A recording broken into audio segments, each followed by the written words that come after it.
The Virgo cluster presents a wide gravitational basin in the nearby universe, a gently bound congregation of hundreds of galaxies embedded in a common envelope of dark matter and hot, thin gas.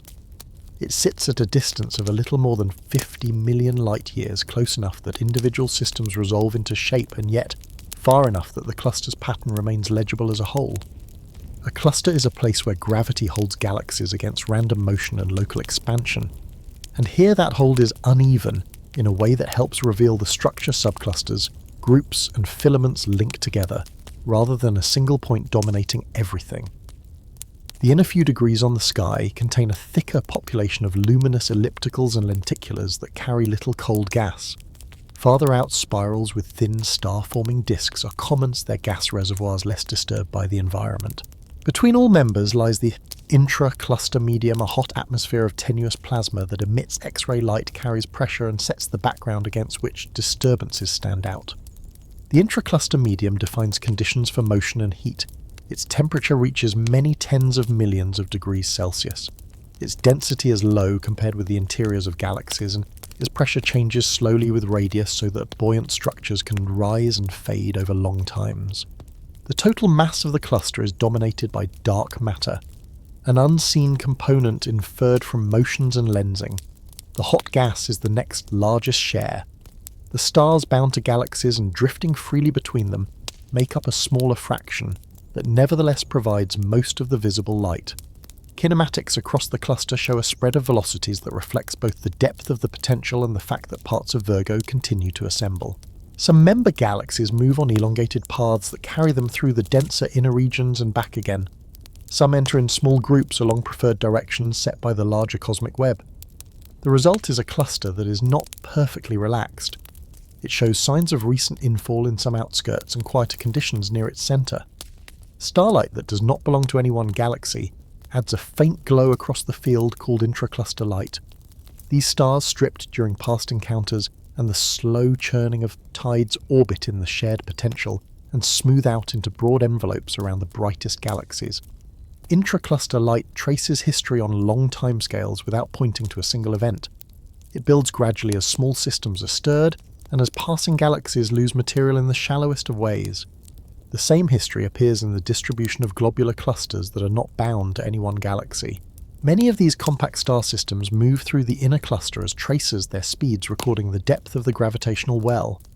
Maps of the hot atmosphere show further evidence for gentle activity across the inner regions. Brightness in X-rays peaks near the cluster center and falls outward, but it is not uniform. Cavities and ripples lie within the glow. Some take the form of circular or oval depressions that align with radio-bright lobes, and some appear as weak edges that curve around the inner parts. These structures arise where energy has been added to the gas, then redistributed by pressure forces and buoyancy.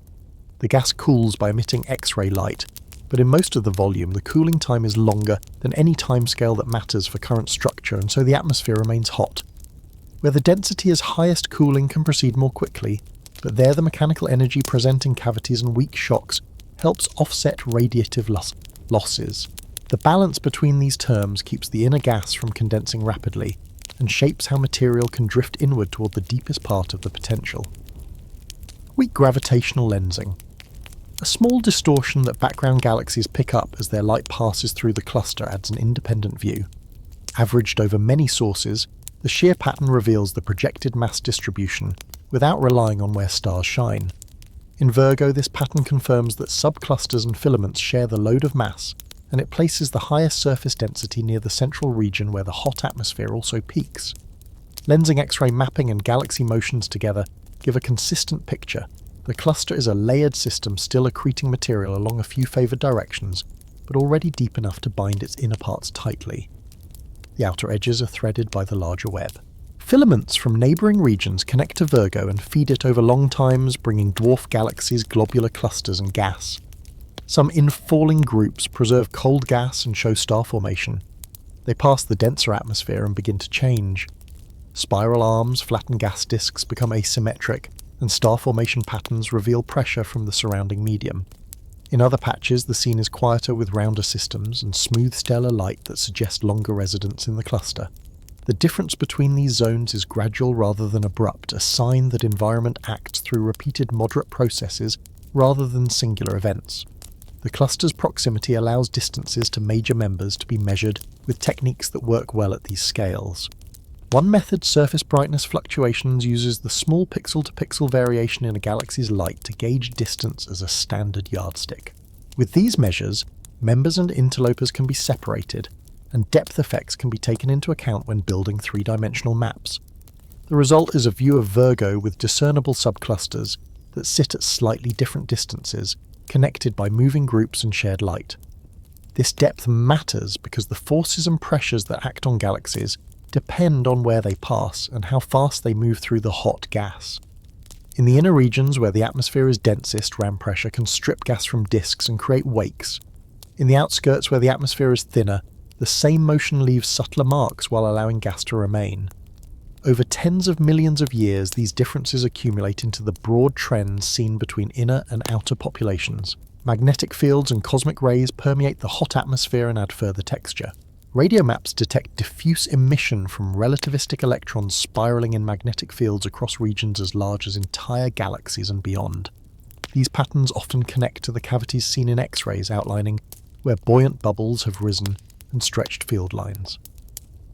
The pressure contributed by magnetic fields is small compared with the thermal pressure of the hot gas, but it helps shape the narrowest filaments of cooler material that sometimes appear near the centre.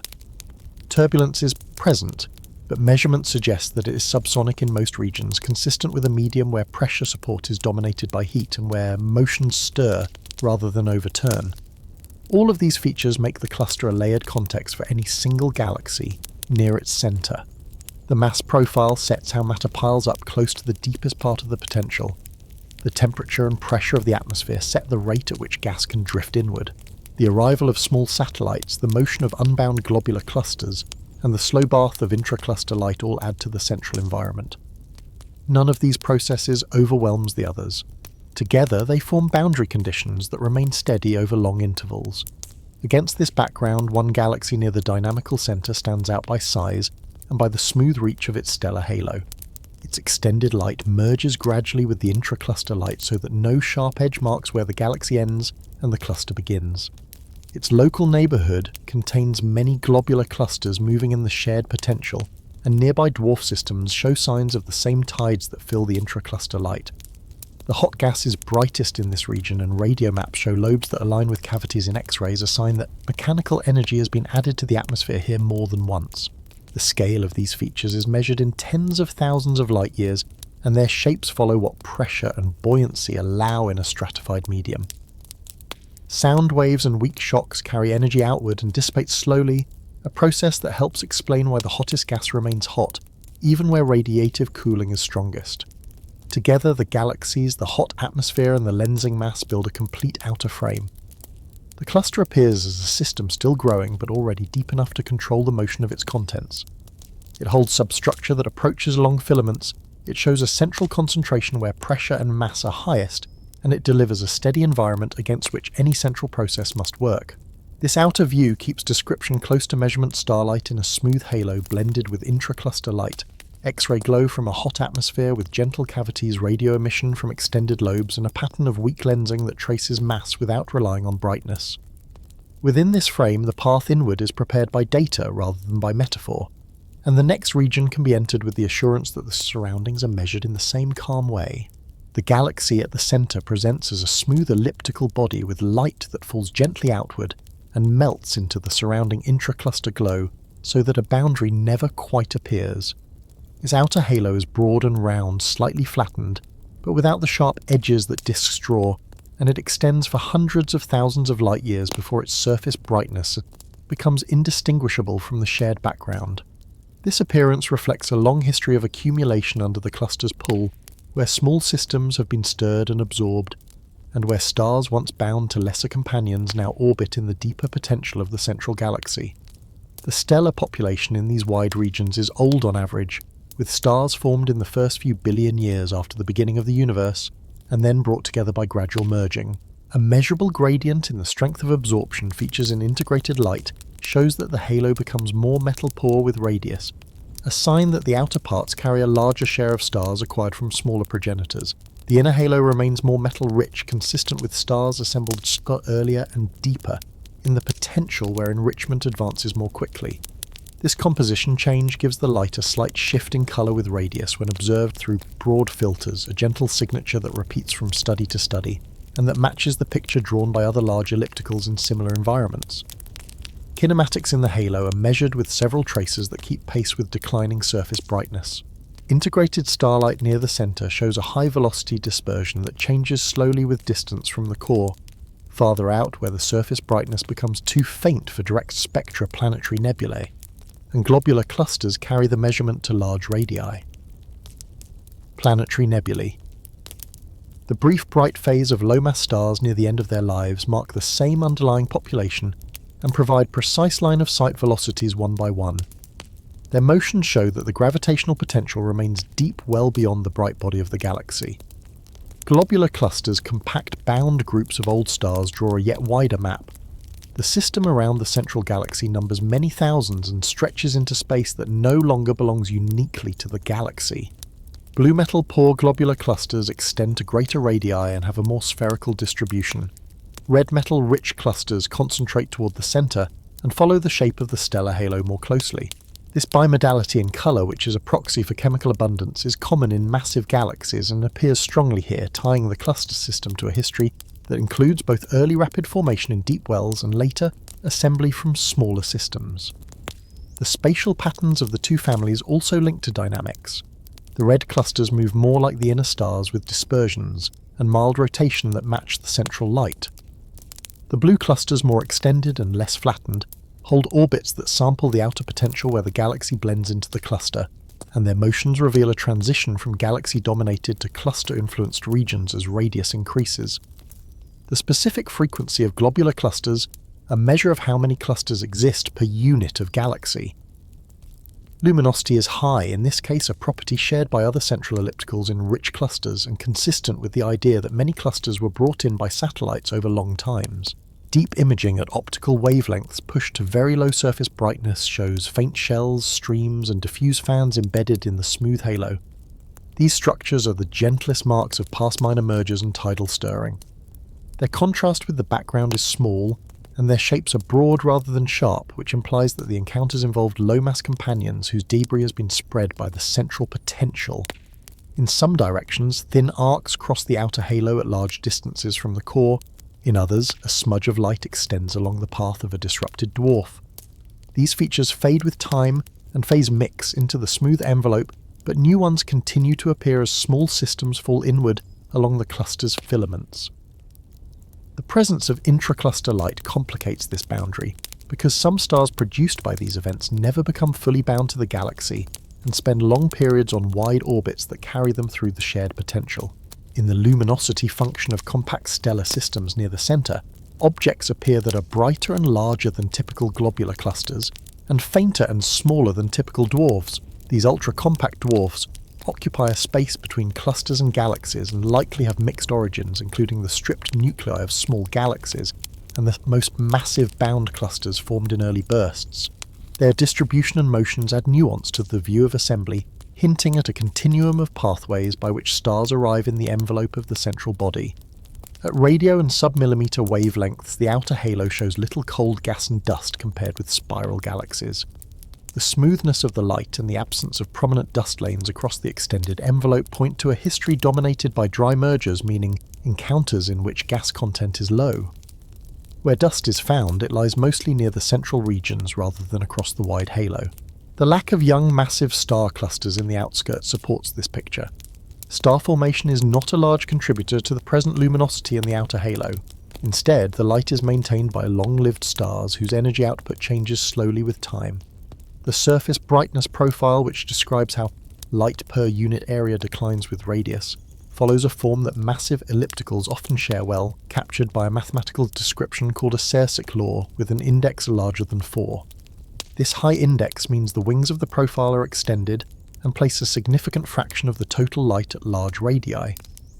In practice, the profile transitions smoothly into the intracluster light, and fitting the full extent requires careful separation between the galaxy and the cluster envelope. Different techniques make this separation explicit by fitting two components, one for the galaxy and one for the intracluster background.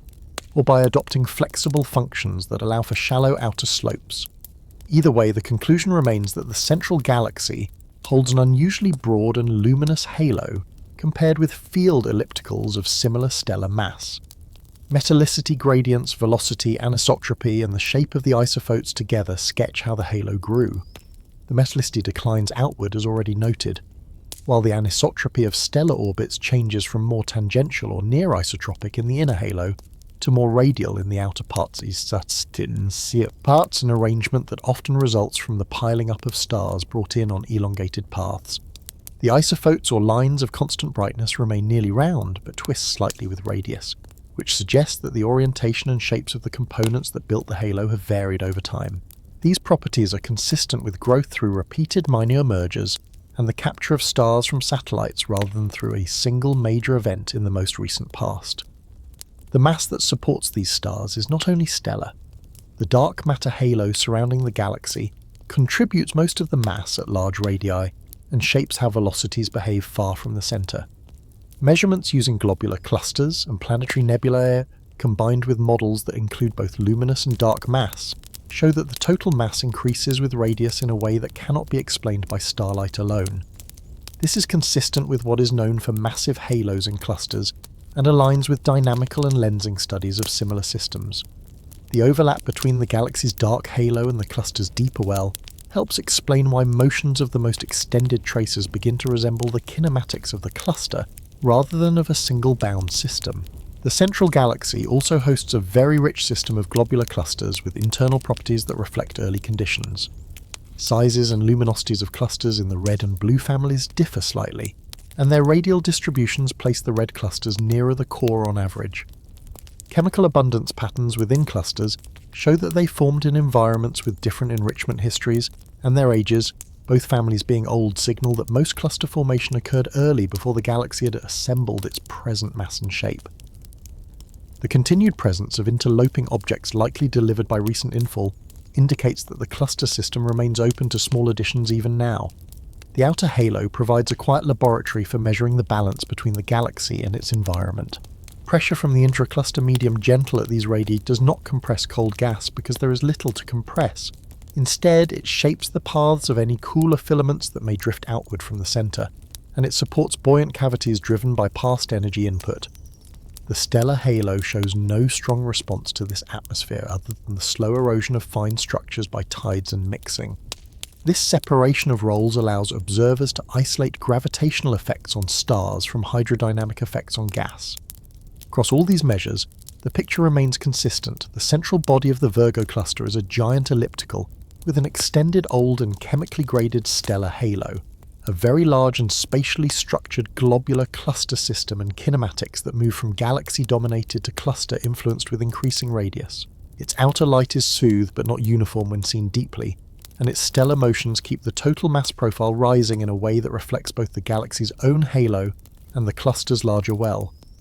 This outer view, grounded in starlight clusters and traces of motion, sets the stage for the next inward step, where the hot atmosphere bound more tightly to the galaxy becomes the medium through which mechanical energy passes, and where cavities and ripples in X-rays mark slow exchanges between the nucleus and its surroundings without changing the calm reach of the stellar halo.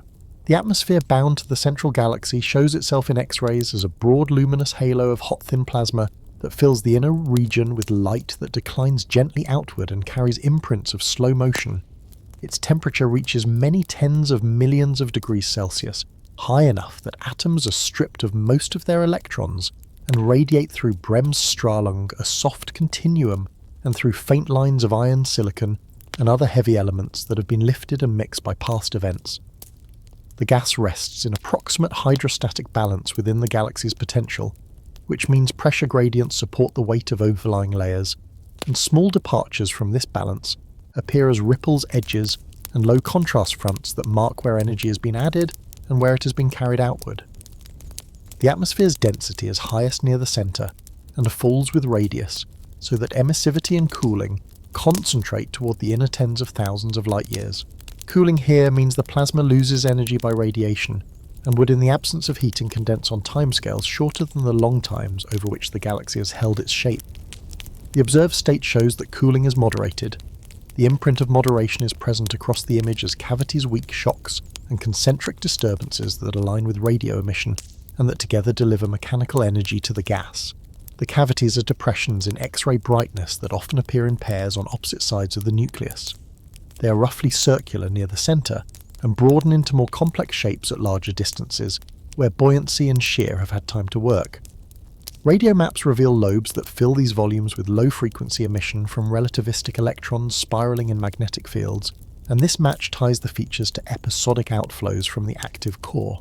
The surrounding rims show slightly higher X-ray brightness and in some sectors slightly higher temperature, where weak shocks have passed. The energy required to inflate a cavity corresponds to the work done against the surrounding pressure, multiplied by the volume displaced. When that energy is divided by an age estimated from buoyant rise, or from the time a weak shock traverses the region, a mechanical power is obtained that is comparable to or greater than the radiative losses from the central cooling region. This arithmetic repeated for multiple generations of bubbles at different radii supports a picture in which intermittent outflows balance the average cooling over long intervals without erasing the stratification. The gas therefore remains hot and stratified, with entropy rising outward and with no rapid collapse into cold clouds over most of the volume. Metal abundances mapped through faint lines show gradients as well. Higher iron and silicon concentrations lie near the centre, declining with radius, which indicates enrichment by stars and supernovae in the inner galaxy, and gradual mixing outward by gentle motions. The pattern is smooth rather than patchy, consistent with transport by buoyant bubbles, weak turbulence and sloshing rather than by strong overturning flows. Measurements of line shapes and resonant scattering imply that turbulence in the inner regions remains subsonic, adding only a small fraction to the total pressure. This low level of random motion allows hydrostatic estimates of the gravitational potential to remain reliable in the mean, while still providing enough mixing to distribute energy and metals on scales of many thousands of light years over times long compared with the rise time of a single bubble. In some sectors, narrow filamentary structures of cooler material appear in soft X-ray images and in optical emission line maps as fine thread-like lanes that trail away from the centre. These features often align with the paths of older cavities, suggesting that as bubbles rise, they can uplift cooler, denser gas from inner layers along their wakes. The uplifted material remains pressure supported by the hot atmosphere and radiates at lower temperatures. Where such filaments bow and loop, the surrounding hot gas wraps them, and conduction between phases is suppressed by magnetic fields that drape around the cold threads. The presence of this multi-phase mixture in the central tens of thousands of light years tells that cooling does occur locally where conditions allow, but the total mass involved is modest compared with what would condense if the entire core cooled unchecked. The hot atmosphere's surface brightness profile is smooth when averaged azimuth alley, but deviations persist as low contrast edges that resemble sound waves and as gentle discontinuities, sometimes called cold fronts, where gas of slightly different entropy has slid past along the cluster's shallow gradients. These fronts trace motions induced by sub-cluster passages and by the response of the central atmosphere to repeated outbursts from the nucleus. The edges are not strong shocks, their Mach numbers remain close to 1. Their energy content integrated over volume and over many cycles contributes to the balance against cooling in the same slow distributed way as buoyant bubbles. Together, bubbles and weak waves provide a mechanism that deposits energy across radii rather than a single ring arrangement that prevents both central runaway and outer overheating. Pressure maps derived from X-ray brightness and temperature show that the atmosphere is close to isobaric on small angular scales, with only modest variations near the rims of cavities and along fronts. Entropy profiles increase outward in a way typical for hot halos embedded in deeper cluster potentials, shallow near the core, where repeated heating has lifted values, then steepening at larger radii as gravitational stratification dominates. The flattening near the centre helps suppress condensation by keeping the ratio of cooling time to freefall time above a threshold where thermal instability grows slowly or not at all. In places where that ratio dips, thin filaments and small clouds appear, confirming the sensitivity of local outcomes to gentle fluctuations in density and heating. The atmosphere also records the long-term energy budget through the spatial distribution of older ghost cavities that no longer shine in radio light at common frequencies. These fossil bubbles, detected as faint depressions, outline past outbursts whose electrons have lost energy by radiation and adiabatic expansion. Their sizes and distances combined with pressure estimates yield a history of mechanical episodes spread over tens of millions of years. The spacing between generations and the absence of very strong shocks imply a duty cycle in which the nucleus injects energy frequently enough to avoid large departures from balance, but not so continuously as to erase the patterns of individual events. The result is a gentle pump that moves energy outward in layers, maintains a multi-phase core of modest mass, and holds the bulk of the volume in a hot stable state.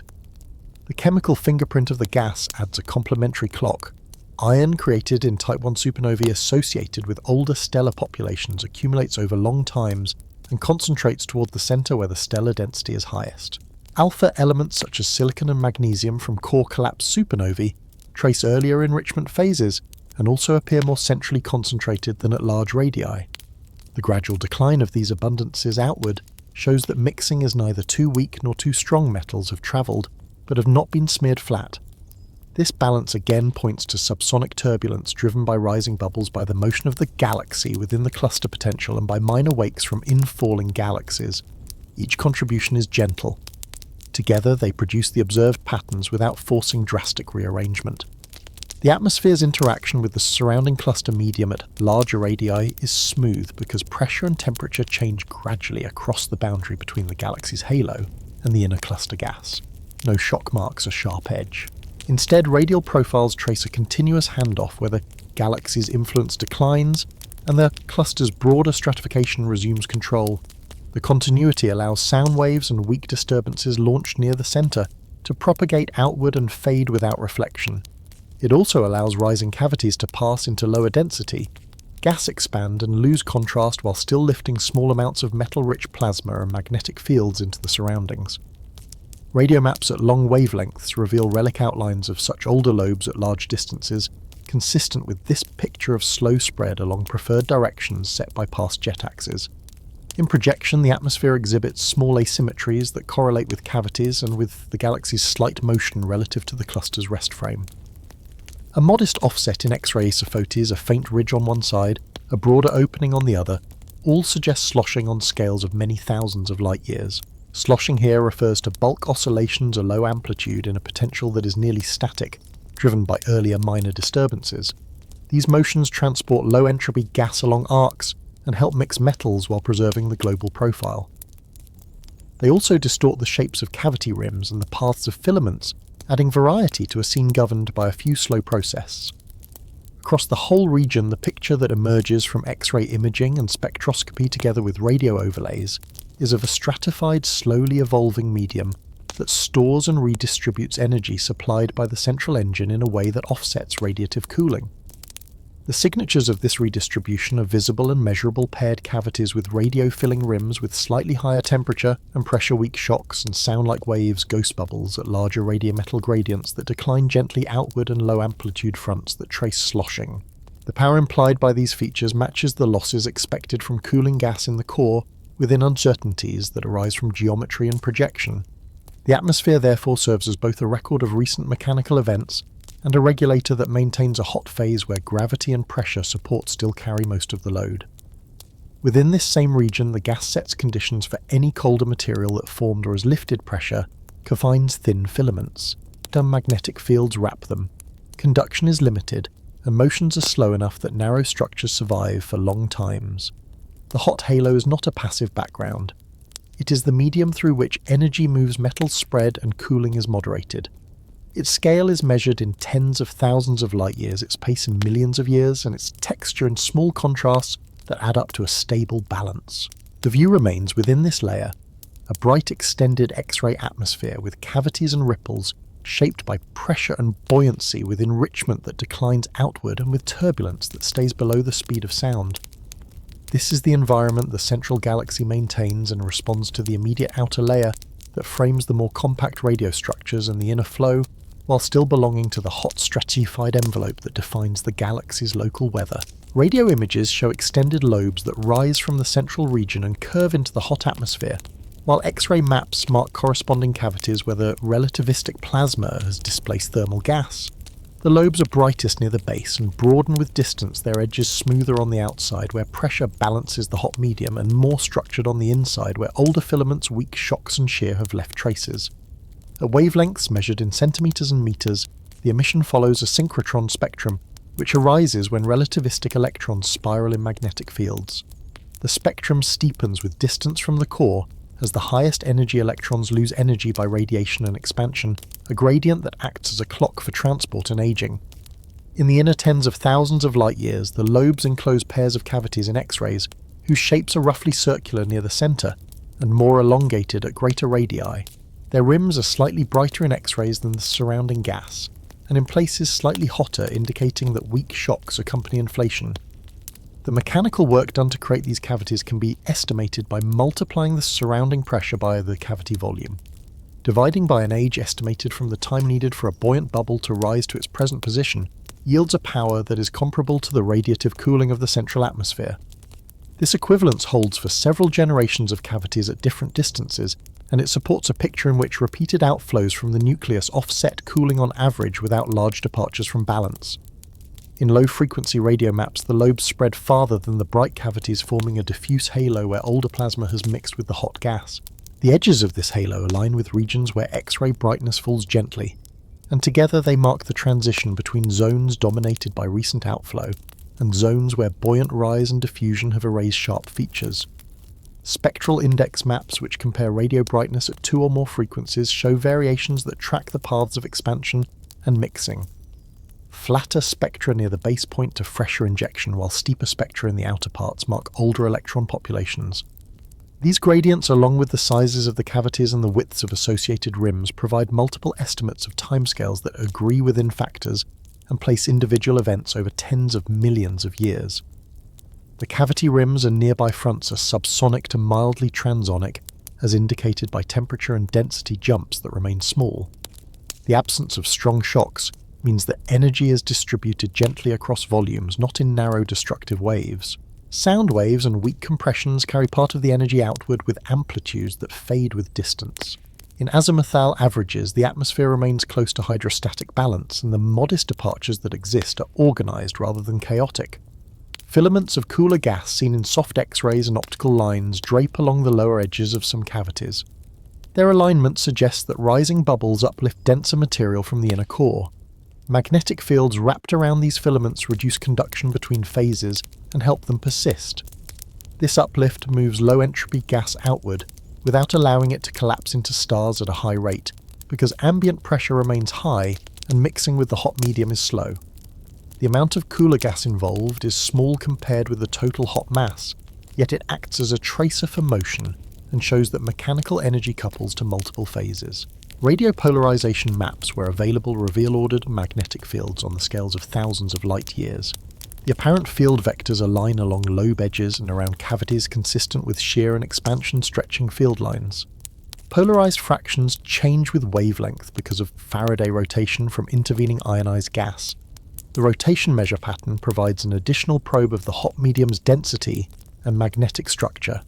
In this environment, the pressure inside cavities includes both particle and magnetic components. The ratio between them varies in space and time, but remains close enough to equipartition in many regions that radio brightness provides a plausible gauge of internal pressure when combined with X-ray constraints. Deviations from equipartition are accounted for by allowing a range of particle energy distributions, and by recognizing that some energy may reside in non-radiating particles. The large radio halo that envelopes the inner lobes connects to even older, fainter structures seen at very long wavelengths. These relic lobes reveal an extended history of outflows whose plasma has expanded and cooled. In places, ghost cavities appear in X-rays without clear counterparts at common radio frequencies, reflecting this spectral aging. Their presence confirms that past episodes were not isolated, and that the duty cycle of activity is high enough to maintain a quasi-continuous balance with cooling. The trajectories of rising bubbles bend in response to the galaxy's motion through the cluster gas, and to gentle sloshing of the central atmosphere. As a result, the outer cavities are not arranged strictly along one axis, but show a spread in position angle that records changes in direction over time and the influence of bulk flows. The rise speeds inferred from buoyancy and drag in a stratified medium remain below the sound speed, which is consistent with the absence of strong shocks. The energy content of each bubble, when computed as pressure times, volume times a factor that accounts for relativistic gas scales with cavity size and ambient pressure. Larger, more distant cavities often represent older, more energetic events whose surfaces have softened by expansion and mixing. Near the base of the lobe's radio brightness sometimes outlines narrow channels or filaments that connect to the inner regions. These channels match faint X-ray deficits and suggest paths where plasma escapes more easily along pre-existing weaknesses in the atmosphere and along field lines oriented by previous outflows. The repeated use of similar paths produces nested cavities and aligned rims, while gentle precession, or slow changes in orientation, broaden the distribution over longer times. The combined radio and X-ray view therefore captures both the cumulative and the episodic character of mechanical feedback. The lobes and cavities are not the only signatures. Weak concentric ripples in X-rays extend around the central region. Their spacings and amplitudes are consistent with sound waves launched by repeated inflation episodes. The energy carried by these waves integrated over volume and time contributes to heating at radii beyond the reach of any single cavity. Because wave dissipation depends on viscosity and small-scale turbulence in the hot gas, their observed survival over many tens of thousands of light-years constrains how smooth the medium is. The pattern of ripples fades gradually, and no single radius dominates. This distributed energy deposition helps preserve the observed entropy profile and prevents overcooling in the outer core. The mechanical power implied by cavities, shocks and ripples can be compared with the radiative losses of gas inside the central region where the cooling time is shortest.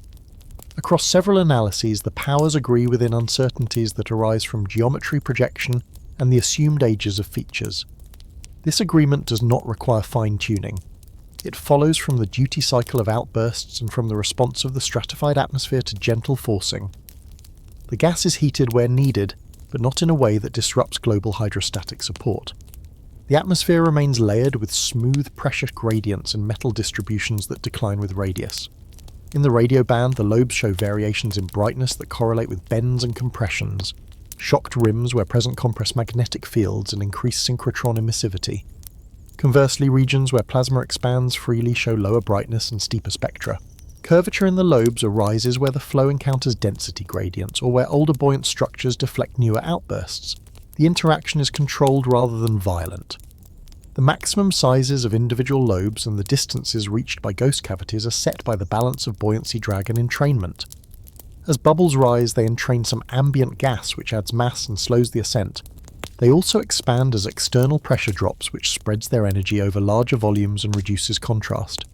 This natural fading explains why relic lobes are difficult to trace at high frequencies and why ghost cavities appear as subtle depressions in X-rays without sharp rims. The overall radio extent measured at long wavelengths can reach many tens of thousands of light-years, roughly matching the scale of the central X-ray brightness peak. Beyond that zone, the cluster medium dominates and the signatures of individual episodes merge into the background. Within the central few tens of thousands of light-years, the integrated effect of many cycles produces a low level of turbulence that remains subsonic. Line widths in high-resolution X-ray spectra and constraints from resonance scattering agree on this, and the level is sufficient to aid mixing of metals and energy without destroying the filaments or erasing rims. The measured turbulence also modulates the dissipation of sound waves, providing a channel for heating at intermediate radii. The radio lobes, together with their cavities and weak shocks, thus form the main interface through which the central engine communicates with the hot atmosphere. They show how energy leaves the nucleus, how it is partitioned between particles and fields, how it couples to gas of different phases, and how it spreads across radius and angle. The scene remains within this layer of interaction. Lobes that rise and bend, cavities that mark displacement, rims that carry weak shocks, ripples that convey pressure, changes, filaments that trace uplift, and a hot medium that accepts energy gradually. The balance between mechanical power and radiative cooling holds across multiple generations of features and across distances that matter for the structure of the inner atmosphere. The result is a stable stratified halo that records each episode in gentle shapes and keeps the rate of condensation low. This description remains in the radio and X-ray domain of lobes and cavities without stepping into the compact structures closer to the nucleus, and it completes the account of how the large-scale outflows shape the immediate environment of the central galaxy. Along one side of the central region, a narrow jet steps away from the nucleus and holds its shape for thousands of light-years, bright in radio maps and still visible in optical light where knots stand out as compact enhancements.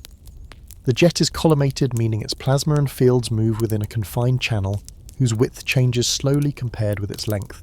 Close to the base, the jet brightens, then fades slightly before forming distinct knots that repeat at irregular intervals. These knots are not solid pieces. They are regions where flow compresses, magnetic fields strengthen, and particle acceleration produces fresh populations of high-energy electrons. The same features appear across bands with different brightness patterns according to the energy of the radiating particles. In radio images, the jet is continuous with gentle limb brightening that can indicate a faster spine and a slower sheath. In optical maps, the knots dominate, showing where the highest energy electrons with short lifetimes have just been energized. In X-rays, the jet shines in a string of faint spots and short filaments that again trace the most recently accelerated particles. The spectrum across these bands follows the form expected for synchrotron radiation, which arises when relativistic electrons spiral in magnetic fields, and the slope of the spectrum changes from knot to knot in a way that reveals both acceleration and losses. Polarization measurements add further structure. Radio and optical polarization vectors align along the jet in some stretches and rotate in others, a pattern that reflects the geometry of the magnetic field. Where shocks compress the flow, the field can become more ordered and the polarized fraction rises. At bends, the vectors swing consistent with shear and with changes in viewing geometry. Rotation of the polarization angle with wavelength caused by Faraday rotation in intervening ionized gas provides an estimate of the product of electron density and magnetic field along the line of sight. In this case, the rotation is modest within the jet itself and larger in surrounding regions where the hot atmosphere contributes more strongly. Together, these maps show that the jet carries a magnetic field that both guides and responds to flow, and that the field participates in shaping how energy distributes across the width of the channel. The knots labelled in optical studies serve as markers for internal dynamics. Some sit where the jet narrows slightly, as if a gentle nozzle has formed. Others appear where the jet widens, as if a compression has led to expansion and rarefaction downstream.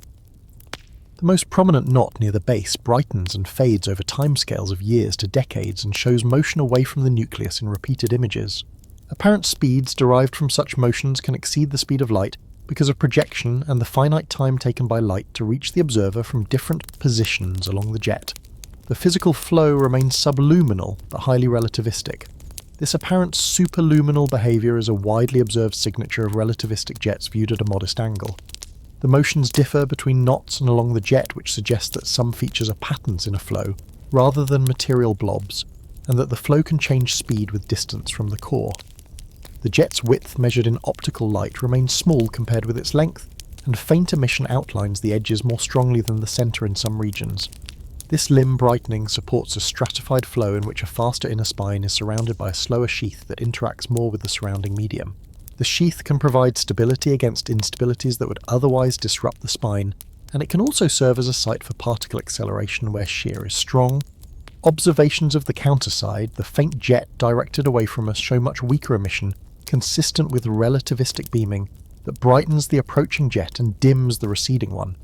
The brightness contrast places the viewing angle within a moderate range and agrees with independent estimates from other methods. The jet interacts with the hot atmosphere described earlier. Pressure from the atmosphere confines the flow and gradually allows it to expand as external pressure falls with radius.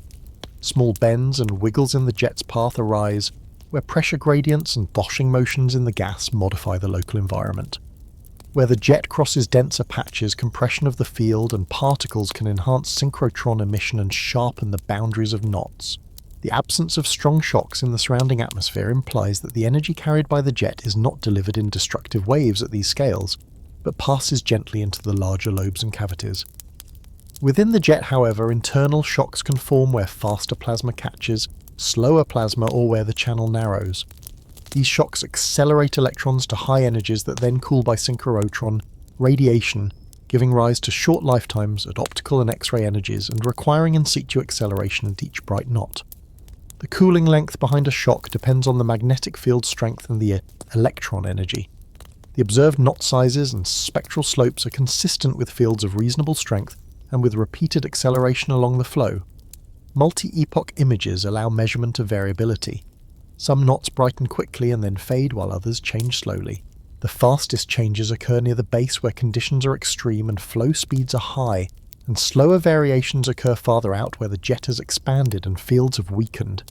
Colour maps that compare brightness between optical filters reveal that younger electron populations are bluer and concentrate at shock fronts, while older populations appear redder and trail behind.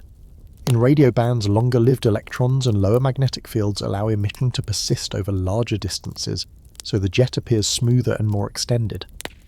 Crossband correlations show that brightening in optical and X-ray light often leads or coincides with radio changes at the same location, consistent with a common acceleration event followed by energy-dependent cooling. The jet also displays small off-axis filaments that peel away and fade, possibly tracing Kelvin-Helmholtz waves or current-driven modes that arise at the interface between the flow and the external medium. These structures remain low contrast and do not disrupt the main spine, implying that the jet's internal magnetic field and external pressure provide sufficient stability. Moving downstream, the jet gradually widens and transitions into the inner parts of the larger radio lobes described earlier. The handoff is not abrupt. It is a change from a collimated synchrotron bright channel to a broader region where plasma slows, expands, and mixes. In this transition zone, the field geometry becomes more tangled, polarization drops, and the spectrum steepens. The presence of compact knots close to the transition suggests that particle acceleration continues as the jet decelerates, possibly through interaction with backflows from the lobes and through turbulence generated at the boundary. The power carried by the jet can be estimated in several ways, none fully free of uncertainty, but together forming a consistent band. One approach uses the pressure required to balance the cavities in X-rays and the timescales for their inflation and rise, assigning most of the work to the jet that feeds them. Another uses minimum energy arguments for the synchrotron plasma combined with assumptions about the filling factor and the presence of non-radiating particles. A third draws on models that connect jet brightness, speed, and inclination to intrinsic power. All methods yield powers large enough to explain the observed mechanical effects on the hot gas, and small enough to fit with the low radiative output of the nucleus, implying that the flow is dominated by mechanical energy rather than light. The jet's composition remains a topic with open parameters. Synchrotron emission alone cannot distinguish between a plasma dominated by electrons and positrons and one dominated by electrons and protons. Constraints from dynamics, polarization, and brightness profiles allow both possibilities within ranges. The modest Faraday rotation internal to the jet suggests that most rotation arises in external gas, rather than within a thick sheath of thermal material, but a small amount of entrained gas may still be present, especially where the jet interacts strongly with the environment. The kiloparsec scale jet therefore functions as the visible spine that connects the compact engine to the extended lobes and cavities. It carries magnetic fields and relativistic particles outward along a channel stabilized by its own field and by external pressure.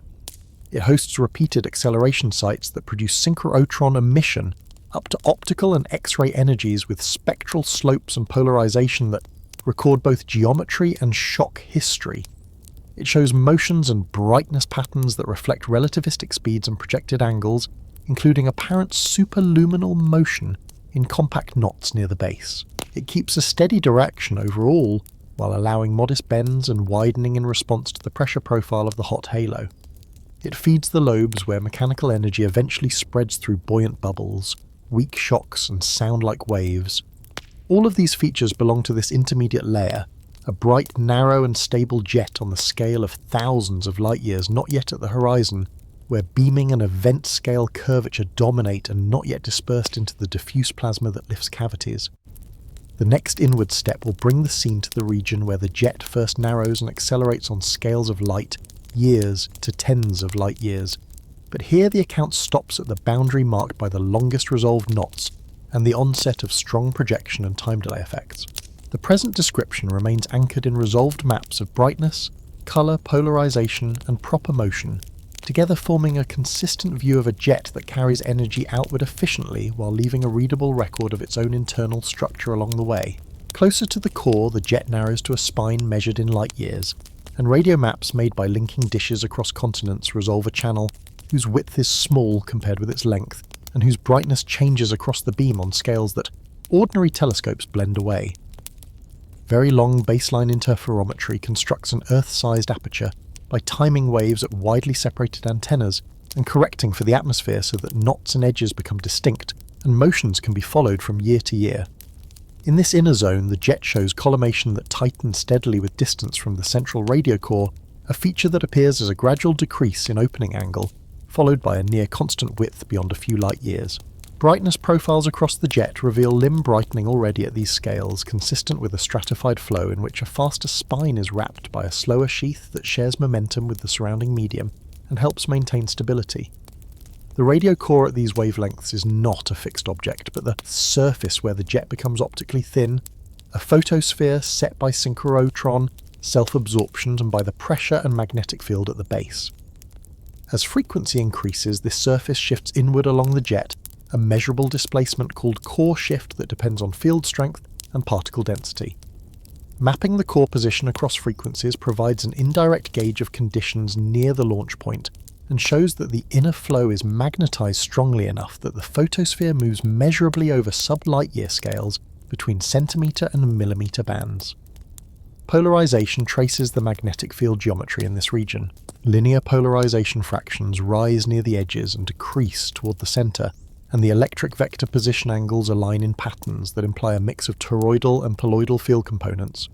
Faraday rotation of the polarization angle with wavelength is modest within the jet, and larger in a thin screen around it, suggesting that most of the rotating plasma lies in a sheath or in the surrounding ionized gas rather than within the brightest spine. Rotation measures vary along the flow, with a smooth sign change across the width, in some slices, a signature that can indicate a helical field wrapped around the channel. This pattern remains an inference rather than a proof, but its persistence over epochs supports the presence of ordered fields close to the core. Proper motions of compact features in repeated very long baseline images show apparent speeds that reach several times the speed of light over distances of a few light-years from the core. This superluminal appearance arises when bright patterns move at speeds close to light along a direction angled modestly toward the observer. Time delays and projection make the motion across the sky look faster than light without violating relativity. Different features show different apparent speeds, and some appear nearly stationary, as if they were standing shocks where the flow recollimates. Those stationary features act as reference points that anchor pattern speeds measured for brighter knots downstream. The distribution of apparent speeds with distance suggests that the jet accelerates over the inner few light-years before reaching a near constant flow speed farther out. Such acceleration can be driven by the conversion of magnetic energy into kinetic energy as the flow expands and collimates, though the exact partition between magnetic and particle energy remains uncertain.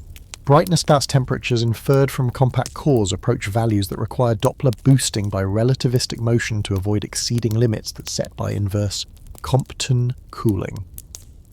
The degree of boosting implied by core brightness and by the asymmetry between the approaching and receding jets aligns with the viewing angle, and speeds inferred from proper motions building a consistent set of parameters for geometry and flow. Time variability adds another dimension. Flux from the core and the innermost knots changes on timescales of months to years, sometimes with frequency-dependent delays that reflect optical depth effects. Flares begin at higher frequencies where the photosphere lies closer to the engine, then propagate to lower frequencies as the disturbance moves outward and the emitting region becomes optically thin at longer wavelengths. This pattern supports a picture in which compression or shock passes along the jet, energizing particles and enhancing field strength locally. In polarization, swings in angle accompany flux changes, indicating rearrangement or compression of the field as disturbances grow and fade.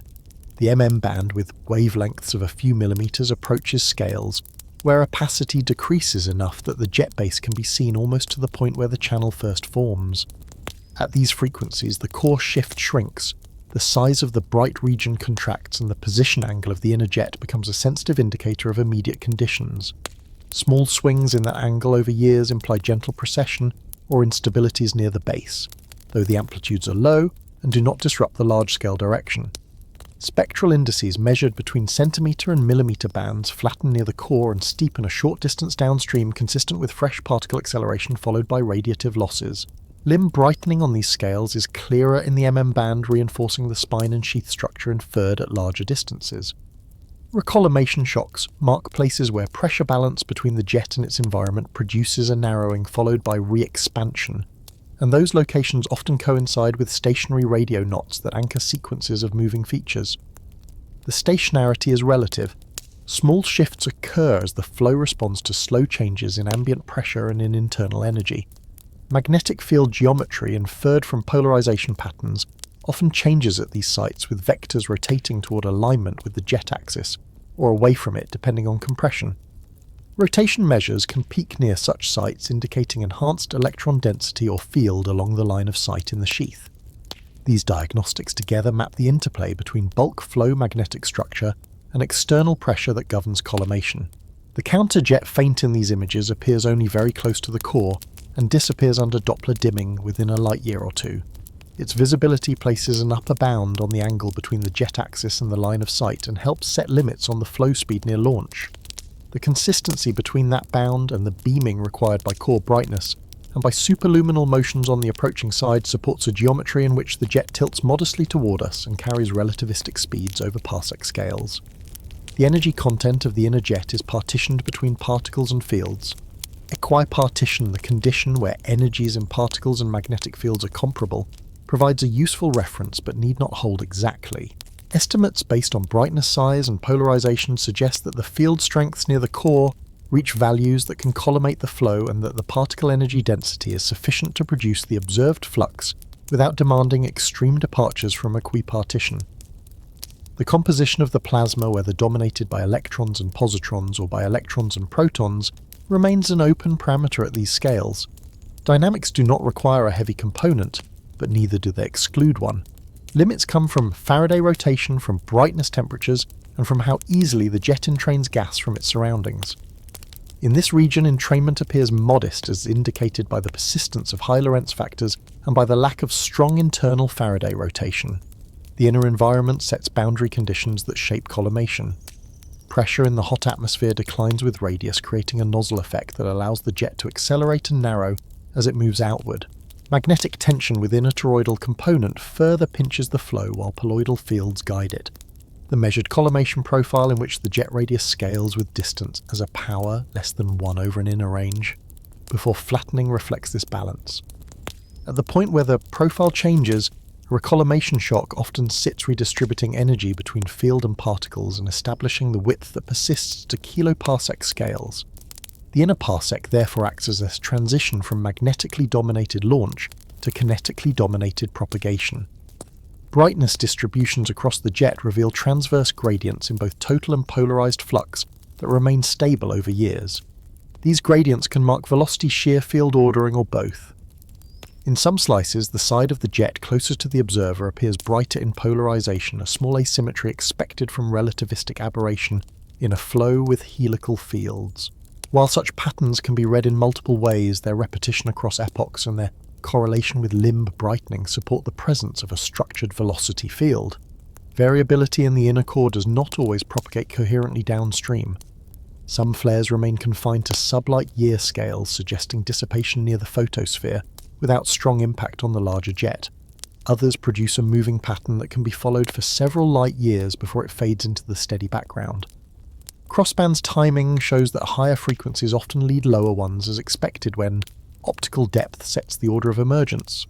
Timescales remain long compared with light crossing times of the beam, which indicates that smoothing by geometry and by integration across the jet dilutes rapid changes. Across all these measurements, a coherent view forms of a jet that is already well organized by the time it reaches light-year scales. It accelerates over the inner parsec, collimates under the combined influence of external pressure and magnetic tension, exhibits a spine and sheath structure that stabilizes the flow and carries ordered fields that polarization can detect. It displays apparent superluminal motions of patterns and hosts stationary features that mark recollimation points. Its core position shifts with frequency because opacity changes with field and density, and its flux variations propagate outward with delays that match optical depth expectations. Uncertainties remain in the exact energy partition in the plasma composition and in the fine geometry of the magnetic field, but these do not alter the main picture of a relativistic magnetized flow that tightens and steadies within a few light years of the engine. This description ends at the innermost resolved radio scales, where opacity still hides the final turn of the nozzle, and where imaging must hand off to shorter wavelengths and different arrays to see closer. Within the present layer, the story stays with very long baseline maps, proper motions, polarization patterns, core shifts and collimation profiles that together outline the inner spine before it hands the channel to the larger, slower jet farther out.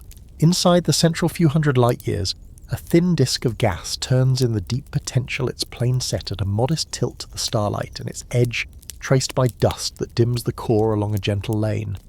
In optical light, the ionized component appears through narrow emission lines of hydrogen, and lowly ionized nitrogen and sulfur, a sign of warm gas at roughly 10,000 degrees Celsius.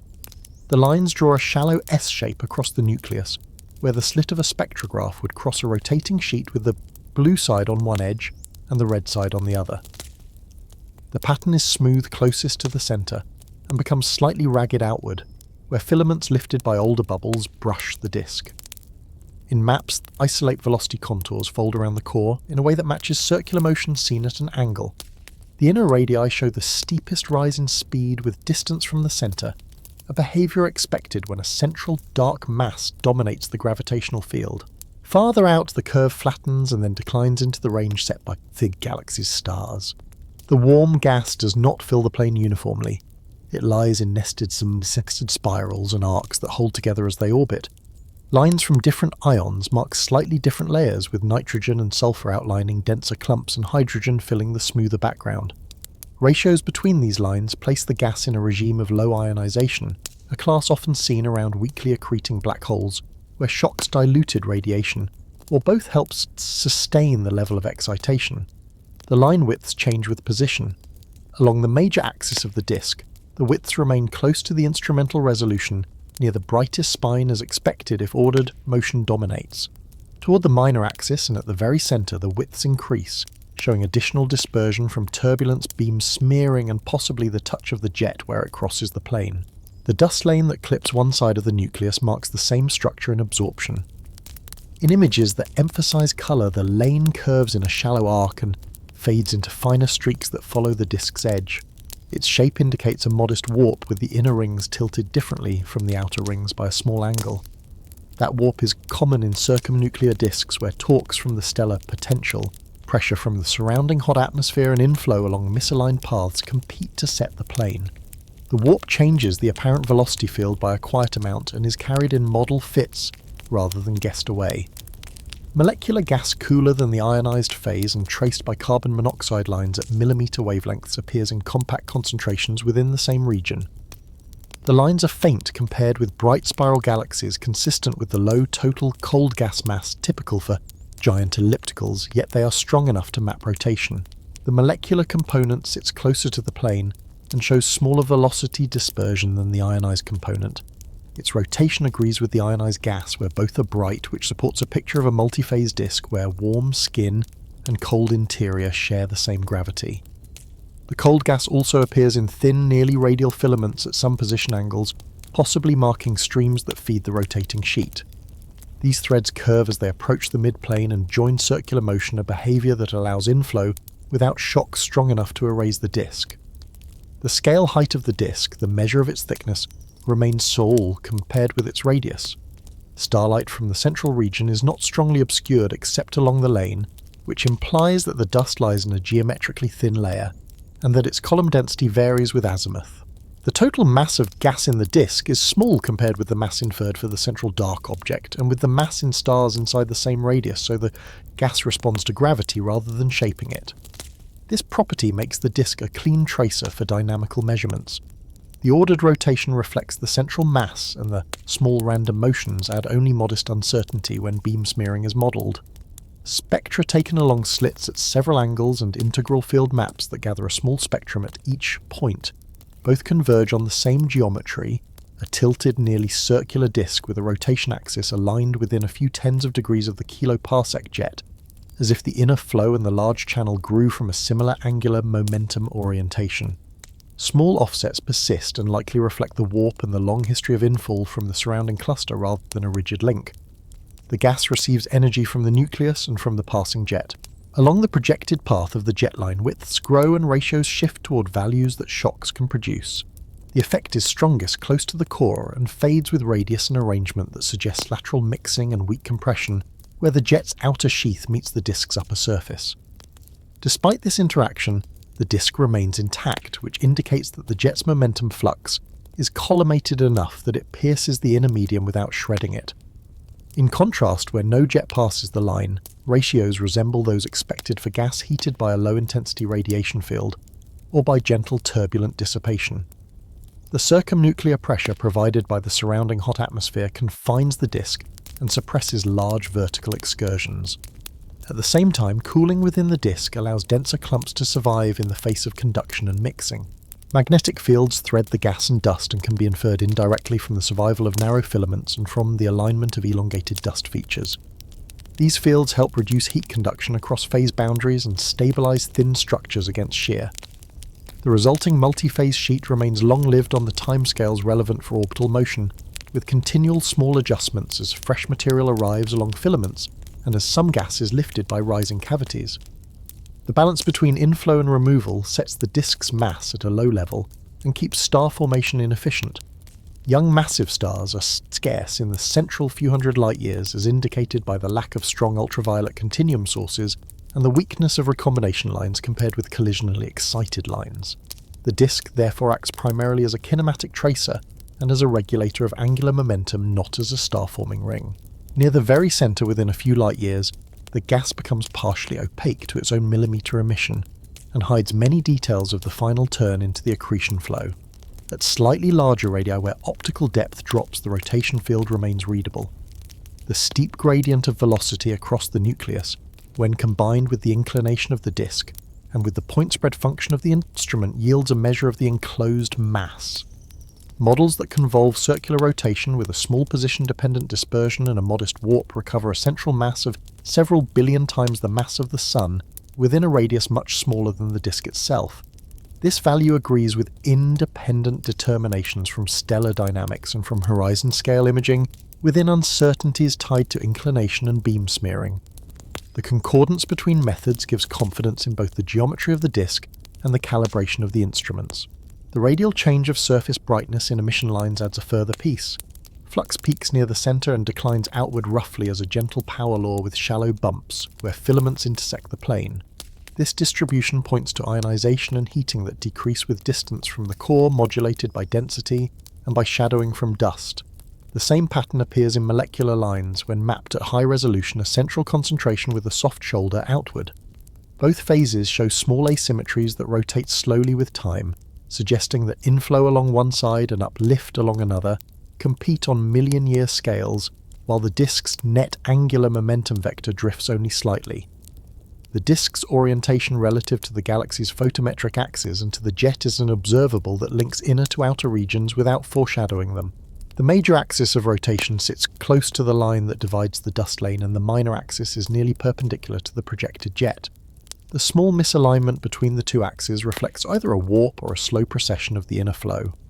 Because the disk remains thin and coherent, any precession must be gentle. Torques from the non-spherical stellar potential and pressure, forces from the hot atmosphere, can maintain such slow changes without disassembly.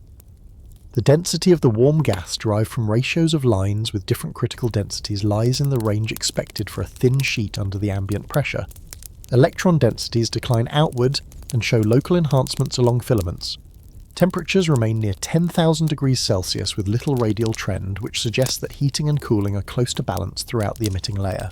In the molecular gas excitation, temperatures inferred from multiple transitions take lower values, and line ratios indicate that the gas is not highly opaque, except in the densest knots. Together, these properties support a picture of a stratified disk with a warm surface and a colder interior, both turning in the same potential and both kept in place by external pressure and internal magnetic support. Kinematic asymmetries about the centre are modest after inclination and beam smearing are accounted for. Residuals mapped as velocity minus model show low amplitude twists that line up with the dust lane, and with places where the jet touches the disk. These twists provide a measure of the disk's response to local forces without altering the overall rotation. Velocity dispersion peaks near the nucleus as expected, where unresolved gradients and turbulence both contribute, then falls to lower values outward, where ordered motion dominates.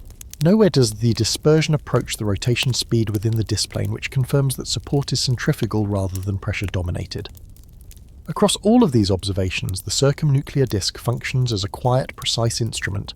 It registers the mass in the centre by its rotation, sketches the local pressure by its thickness and line ratios, and reveals the jet's touch by small shifts in width and excitation. It gathers multi-phase gas into a plane thin enough that dust draws a lane, and thick enough that warm and cold layers can coexist. It admits inflow along filaments and allows uplift along wakes without surrendering coherence.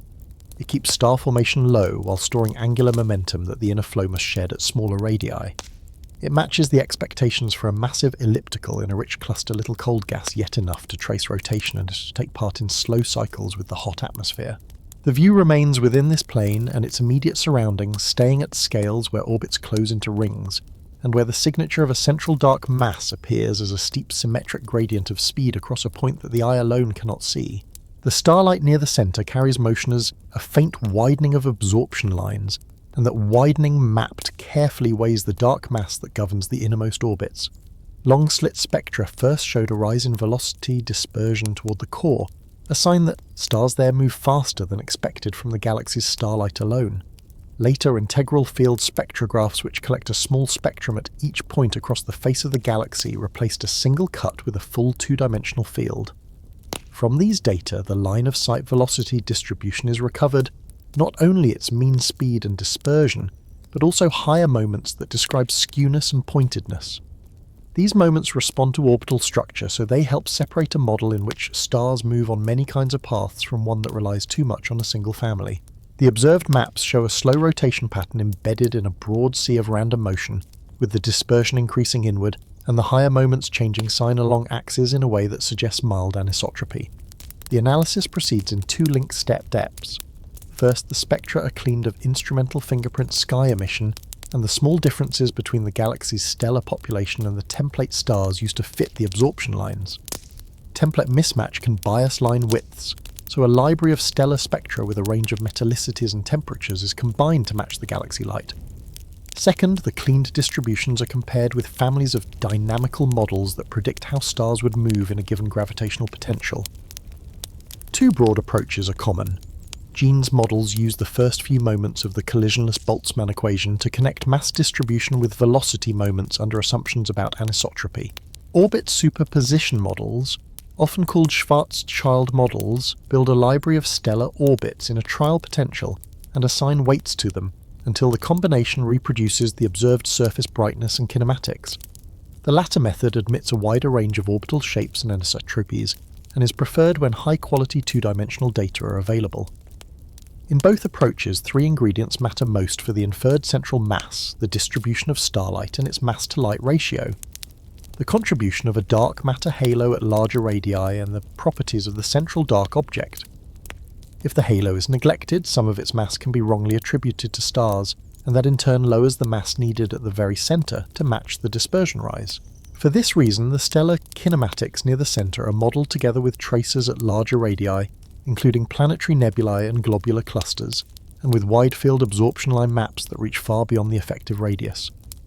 With the halo constrained, the stellar mass-to-light ratio can be set more honestly, although even there a gradient is expected because metallicity declines outward. Allowing the mass-to-light ratio to change slowly with radius reduces biases near the centre, where stars are more metal-rich. The last ingredient, the point-like potential of the central mass, then controls how steeply dispersion rises and how the higher moments behave in the innermost bins. The angular resolution of the observations is crucial. The region where the central mass dominates the potential is small on the order of tens of light-years for a mass of several billion suns at the distance of this galaxy.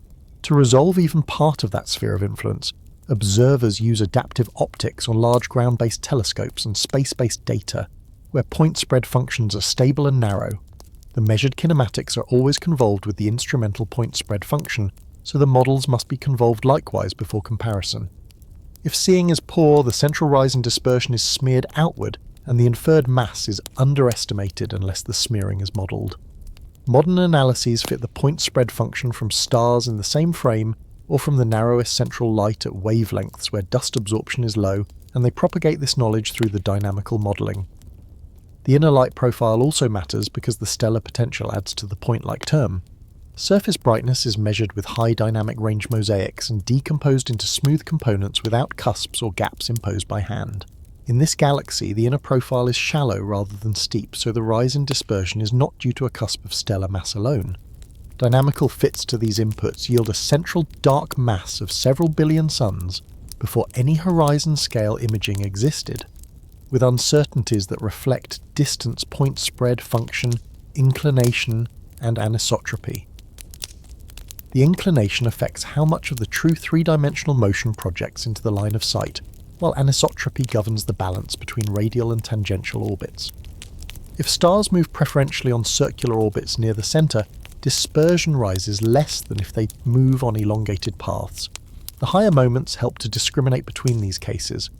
In massive ellipticals, a mild tangential bias in the very centre is common, possibly reflecting the long-term effect of a central mass on box orbits. The models for this galaxy accommodate such a bias, without losing the central rise in dispersion that points to a compact mass. A separate check comes from the circumnuclear gas disk. Its rotation seen in emission lines and cooled molecular transitions also requires a central mass of several billion suns when corrected for inclination and pressure support. The stellar and gas-based estimates differ in systematic. Stars are collisionless and respond to gravity alone, but pose challenges in orbital structure. Gas follows nearly circular motion in a thin sheet, but can feel extra support from turbulence and pressure. The agreement between the two within their own error or obedience is a strong sign that the answer is not an artifact of either method. The line-of-sight velocity distribution maps also reveal subtle twists and asymmetries that orbit superposition models reproduce by weighting families of orbits with different shapes. A small misalignment between the photometric axes and the kinematic maps suggests triaxiality, a common property of giant ellipticals whose shapes are not perfectly axisymmetric. Triaxial models retain the central mass requirement while allowing the outer halo to host box orbits at larger radii. The allowance for triaxiality changes details in anisotropy but not the existence of a compact dark mass. In the modelling, stellar populations influence the mass-to-light ratio. Spectra show that metallicity is higher toward the centre, and this gradient, if ignored, would overstate the central stellar mass and reduce the need for a dark point mass. Analyses that include a mass-to-light ratio that declines gently with radius find slightly higher central masses than models with a constant ratio because less stellar mass is placed at small radii. The initial mass function, which sets how many low-mass stars live per unit light, also affects the mass-to-light ratio, but in this galaxy the range allowed by the population models does not erase the need for a compact object. At larger radioplanetary nebulae and globular clusters provide precise velocities one by one far beyond where integrated light is useful. Their dispersions and rotations constrain the dark halo and reduce degeneracies in the inner models. In this galaxy, blue metal-poor globular clusters have a broader spatial distribution and different kinematics than the red metal-rich ones. Both sets are used with care to weigh the halo without forcing a single orbit family to fit all. With the halo in place, the inner models become less free to trade central mass against anisotropy. Adaptive optics observations of the inner arc seconds sharpen the central dispersion, and the higher moments reducing the smearing that would otherwise blur the signature. The result is robust. A massive dark object in the centre is required. Before horizon-scale imaging added a direct view of the photon ring, the stellar dynamical mass and the gas dynamical mass both lay in the same broad interval of several billion suns. Their quoted uncertainties included the distance to the galaxy, which converts angles and arcseconds to physical units. Small shifts in distance move the inferred mass in proportion, so independent distances from surface brightness fluctuations and other methods are folded into the error bars. The dynamical models also transparently state the priors they use for anisotropy, shape and mass-to-light gradients, so later work can revisit those choices without redoing the entire pipeline. The significance of these measurements is technical rather than dramatic. They show that starlight, when decomposed into velocities and shapes of its line profiles, carries enough information to map the potential well at small radii. They show that modelling assumptions can be made explicit and tested, and they show that independent traces at larger radii stabilise the answer against trade-offs between stars and dark matter. The maps themselves are quiet to the eye, gentle gradations in colour that represent dispersion and a few contour lines that represent mean motion. The central panels where the dispersion rises are not spikes but rounded hills consistent with a point mass acting in a sea of stellar orbits. The higher moment maps slope through zero along axes that turn slowly with radius, a sign that orbit families change as the potential becomes more spherical inward. The work stays within this region of method and measurement. It describes the gathering of integral field data under good seeing and adaptive optics, the cleaning of spectra and the matching of stellar templates, the extraction of velocity distributions and their moments, the choice of models that allow anisotropy and shape the inclusion of dark halos constrained by outer tracers, the convolution with the point spread function, and the recovery of a central mass that rises above what starlight can provide. It notes the modest role of dust and the thinness of the circumnuclear disk, which removes large sources of confusion.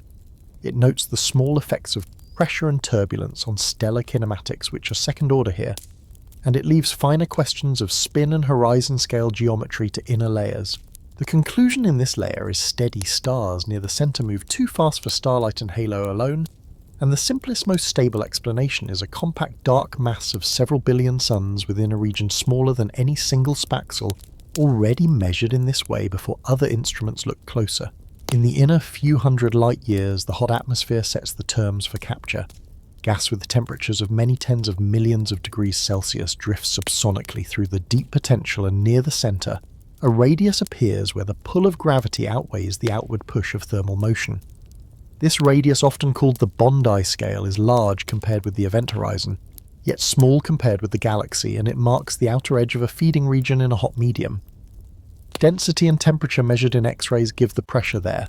From these, a mass inflow rate can be estimated if the gas were to drift inward without losing energy or momentum. That estimate is an upper limit. Closer in the flow changes character, the radiation produced per unit mass falls, and much of the gas turns around and leaves as wind. The nucleus therefore shines weakly for its mass, while still sending power into the jet. The spectral energy distribution of the core is sparse and red. It lacks the bright ultraviolet rise and the strong optical emission lines that mark luminous accretion disks in quasars. Instead, it shows low radio to millimeter flux with a peak at short millimeter wavelengths, faint optical light dominated by starlight from the host and X-ray emission that is hard and variable on long times compared with the size of the horizon.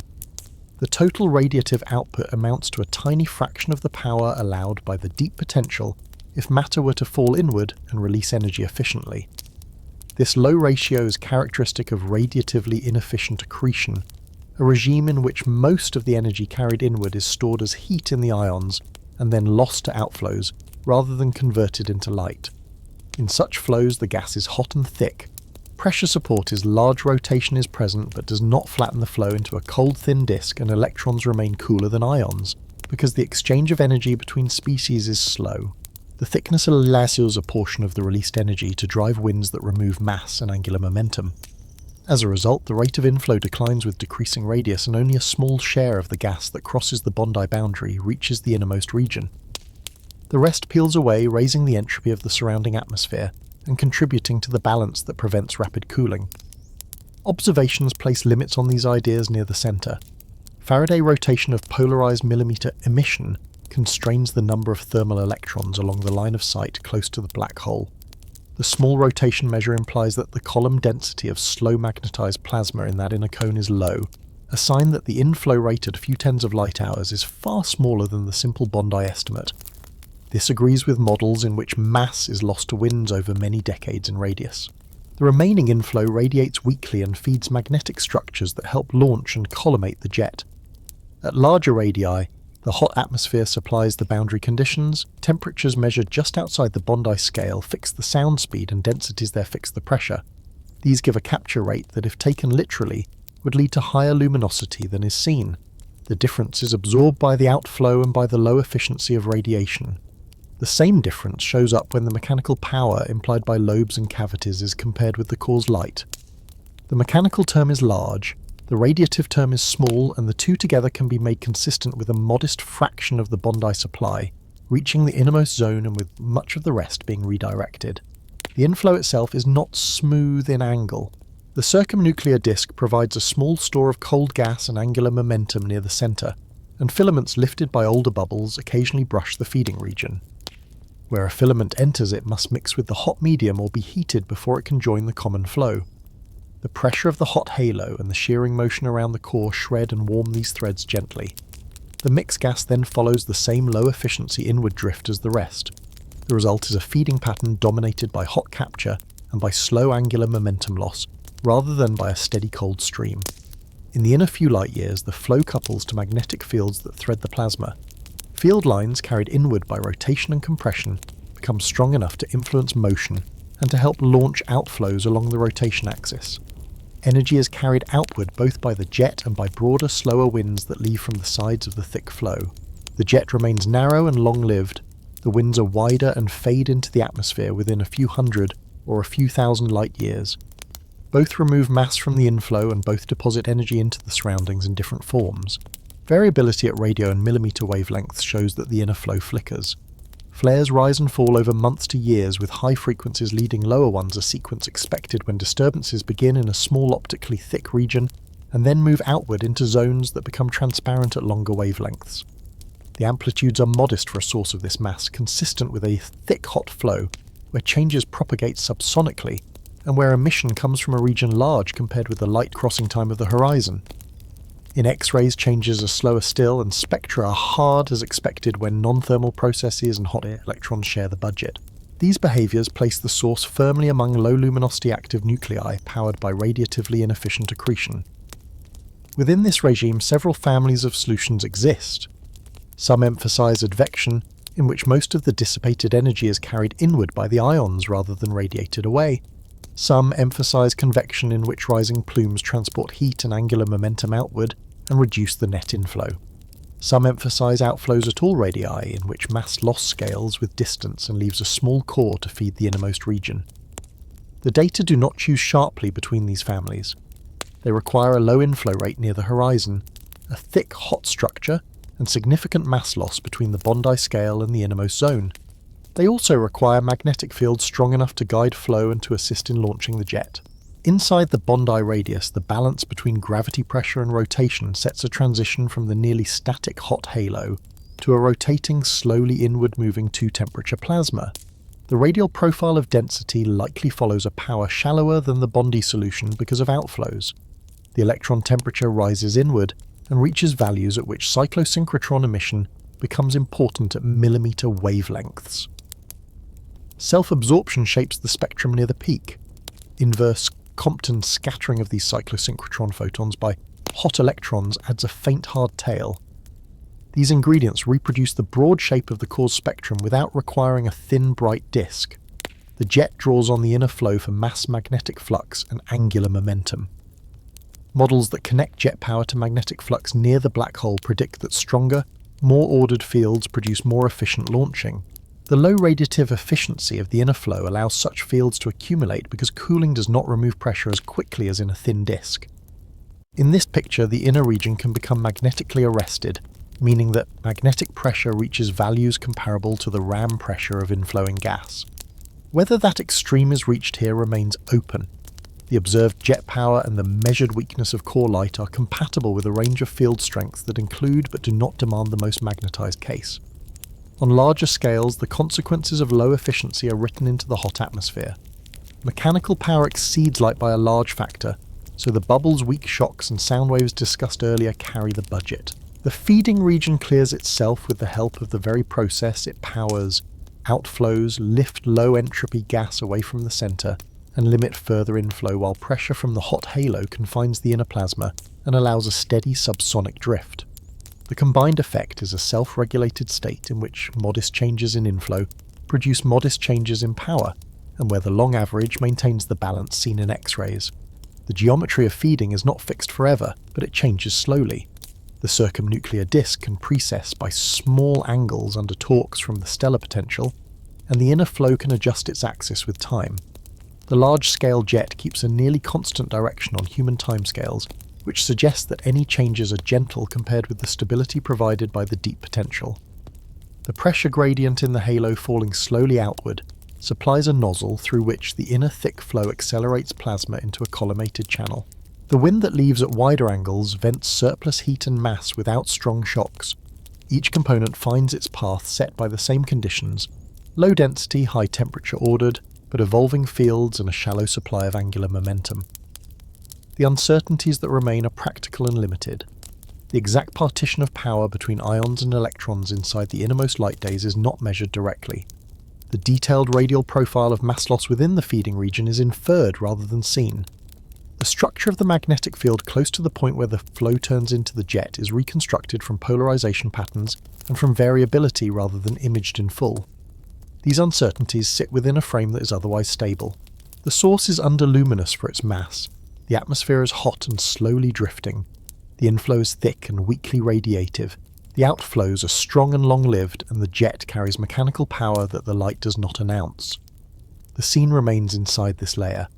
At the outer edge, the Bondi scale marks where the hot halo hands gas to gravity. Inside that, a rotating thick 2-temperature flow carries mass inward and sheds much of it to winds. Near its base, magnetic fields help lift and collimate plasma into a jet. The light from this region is small, the mechanical work large, and the difference fills the cavities and ripples already described. No further inward step is taken here. The account stays with captured drift and loss in a hot, low-efficiency regime that fits a massive elliptical in a cluster core, and that explains how the nucleus can be dim and yet move the surrounding gas for tens of thousands of light years. He assembles the method that turns the Earth into a single telescope and holds it steady long enough to see structure on event horizon scales. Very long baseline interferometry links dishes separated by thousands of kilometers and measures for each pair a complex visibility that encodes one spatial Fourier component of the sky brightness. At short millimeter wavelengths, the angular resolution of a baseline equals the observing wavelength divided by the baseline length, and with continents for separation at 1.3 millimeters, the resolving power reaches tens of microarc seconds. That scale matches the shadow and ring expected around the central mass. The method depends on coherence in time and on calibration in amplitude and phase. Each station carries a hydrogen maser clock that stamps the data with time accuracy better than 1 part in 10 trillion over the length of an observation scan. Signals are recorded in wide bands with high bit rates onto fast storage. Later in a central correlator, the streams are aligned in time, mixed and averaged to produce complex visibilities for all station pairs. The alignment accounts for geometric delays as the Earth rotates and as the target's direction changes with respect to each baseline. It also carries small corrections for the atmosphere above each site and for slow drift in station clocks. The atmosphere presents the most serious impediment at these wavelengths. Water vapor and dry air introduce path delays that change with time and position on the sky. The coherence time, the interval over which the uncontrolled phase drift remains small, can be only a few seconds at 1.3 millimeters. To manage this, the array adopts short scans, rapid switching of calibrations where feasible, and station-based corrections using meteorological data and water vapor radiometers when available. Because phase errors from each station add linearly to baselines connected to that station, the method leans on closure quantities that cancel such errors. Closure phase, the sum of visibility phases around any closed triangle of baselines and closure amplitude. A ratio formed from 4 baselines on a quadrilateral are immune to station-based phase and gain errors under broad conditions. These closure observables remain stable in the presence of rapid atmospheric changes and imperfect station calibration, and they carry direct information about source structure. The array layout sets the spatial frequencies that are sampled. Each baseline corresponds to one point in a plane called the Fourier plane, with coordinates measured in wavelengths. As the Earth turns, the projected baselines sweep arcs in that plane, filling tracks that add more samples. This Earth rotation synthesis allows a sparse set of stations to recover an image when combined with regularized reconstruction methods. At 1.3 millimeters, the Event Horizon Telescope includes facilities in both hemispheres to maximize baseline length and to sample many orientations of a phased array of many dishes at the Atacama. Large millimeter or sub-millimeter array site adds high sensitivity. Large single dishes in North America and Europe contribute long baselines. Sites in Hawaii and the South Pole push resolution and fill the plane. Each contributes a different system, equivalent flux density, a measure of sensitivity that depends on dish area, receiver noise and sky transparency. Amplitude calibration uses system temperature measurements and gain curves for each telescope corrected for atmospheric opacity, derived from sky dips or radiometer data. Bandpass calibration removes frequency-dependent response within each station's electronics. Polarization calibration accounts for leakage between nominally orthogonal feeds through so-called D-terms that are solved using observations of bright polarized calibrators and through self-consistent solutions with the target when possible. Correlation converts raw voltage streams into visibilities. Fringe fitting then searches for residual delays and delay rates on each baseline by maximizing correlated power across frequency and time. A successful fringe solution returns for each scan a complex visibility and its uncertainty. Because signal-to-noise can be modest on some baselines, Fringe fitting combines polarizations and frequencies subbands when appropriate, and it uses short integration times to avoid smearing from atmospheric phase drift.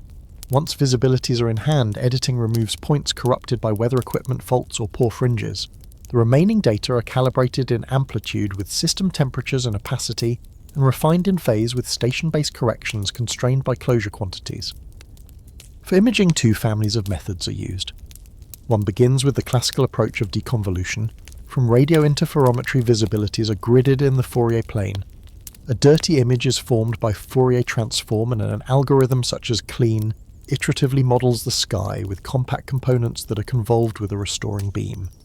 At 1.3 mm the coverage is sparse, and closure phases are crucial, so CLEAN is supplemented by self-calibration using station phases derived from a model that respects closure. The second family uses regularized maximum likelihood, or Bayesian approaches that fit an image directly to the visibilities and closure quantities while imposing simple priors such as image positivity, smoothness, total flux, or compact support. These methods, implemented in several independent codes, explore model space to find images consistent with the data within errors and consistent with chosen regularizers. Reconstructions are tested with synthetic data that share the same coverage and noise to confirm that features are recoverable at the reported fidelity. Polarimetric imaging follows similar lines, but treats the Stokes parameters jointly and propagates leakage corrections and absolute angle calibration where available. The short wavelength reduces interstellar scattering for this source to a small blur compared with the ring scale, so the method does not need to deconvolve a strong scattering kernel as it must for the centre of the Milky Way. The benefit is a simpler forward model from image to visibilities, although site weather still limits usable time.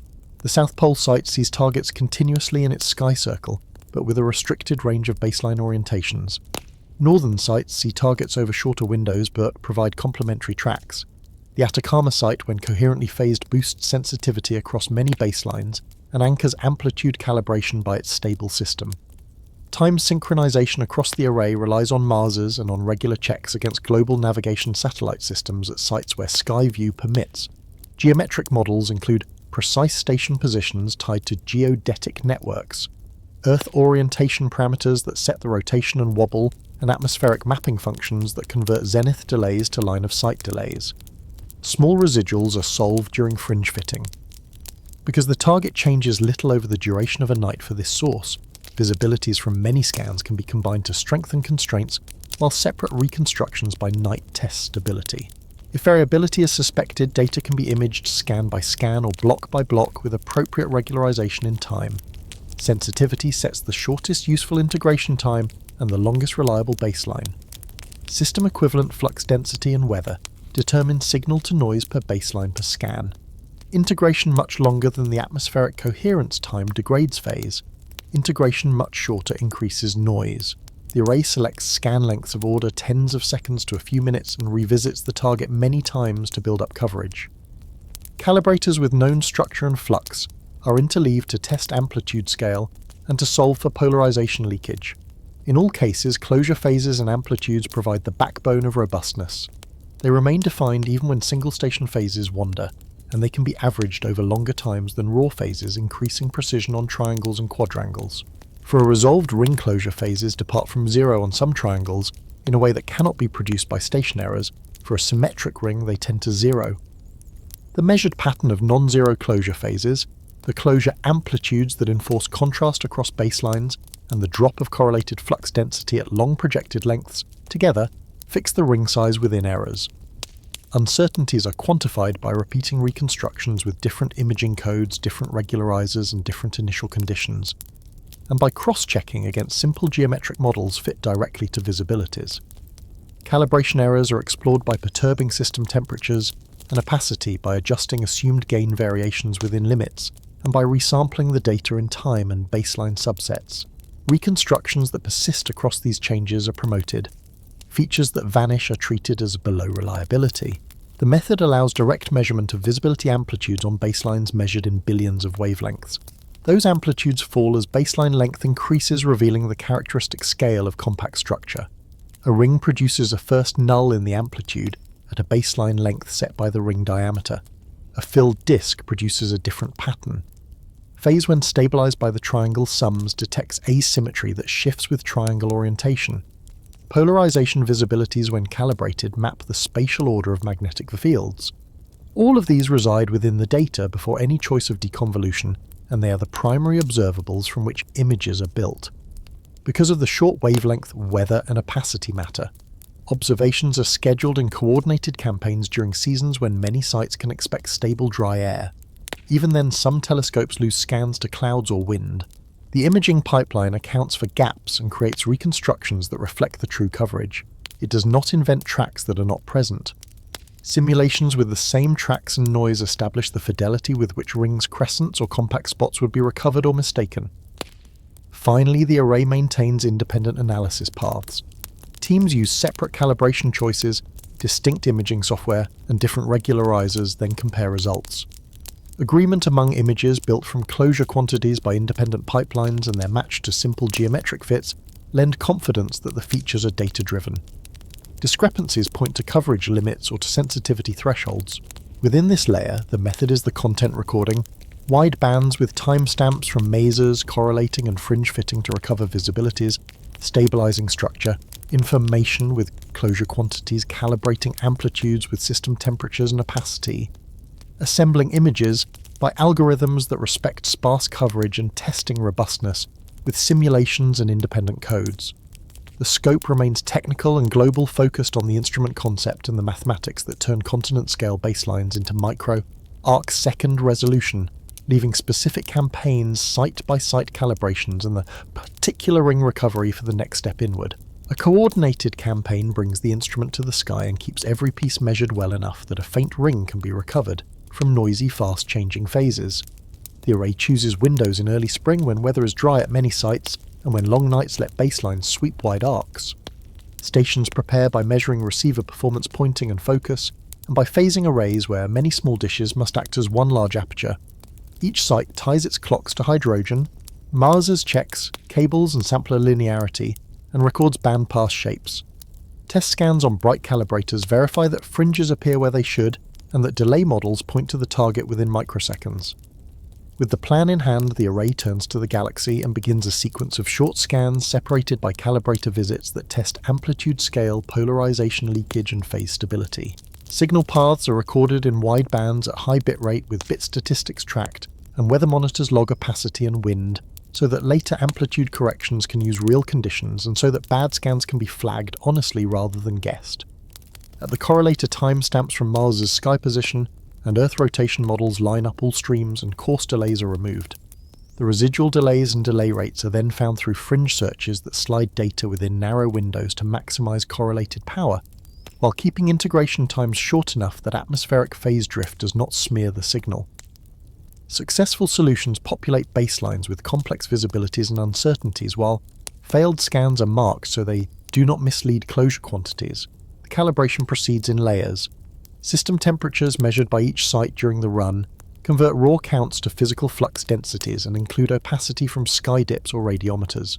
Gain curves that describe how a telescope's sensitivity changes with elevation and timer applied. These steps set the amplitude scale within limits fixed by measurement errors and by weather. Phase calibration relies first on station-based corrections derived from fringe fitting, and then more deeply on closure phases that remove station errors by summing around triangles. Closure amplitudes built from 4 baselines on a quadrilateral help stabilize amplitude ratios in the face of station gain drift and modest pointing changes. Data editing removes intervals of high wind, thick cloud or instrument faults, and it downweights visibilities at very low elevations where atmospheric path lengths and opacity change rapidly. Because the target changes slowly over a night, visibility points from many scans can be combined to improve precision, while images reconstructed night by night test stability. Polarization calibration requires special care. Each station's feeds are not perfectly orthogonal, and allow a small fraction of one polarization to leak into the other. These leakage terms are measured by observing bright polarized sources over wide ranges of parallactic angle, so that sky polarization rotates with respect to the feeds and separates leakages from true signal. When possible, the leakage terms are also solved using the target itself constrained by closure relations in all Stokes parameters. Absolute electric vector position angle is anchored by single dish or connected element arrays that measure the same source at nearby frequencies and times. After these steps, polarimetric visibilities can be imaged to reveal the orientation and order of fields near the compact structure, while uncertainties from leakage and angle calibration are carried into final maps. Imaging begins with two complementary tracks that are kept independent so that agreement can be used as evidence of robustness. One uses traditional deconvolution gridding visibilities onto a Fourier plane, forming a dirty image, and modelling with compact components convolved with a restoring beam, while iterating self-calibration to refine station phases and gains. The other uses regularise maximum likelihood, or Bayesian imaging, that fits an image directly to visibilities and closure quantities while imposing simple priors such as positivity, smoothness, bounded total flux, and compact support. Multiple codes implement these methods with different regularizers and optimization schemes. Reconstructions are produced for many choices of regularization strength, for many random seeds, and for many subsets of the data. They are then compared for common features that persist, and for differences that map to coverage gaps or calibration limits.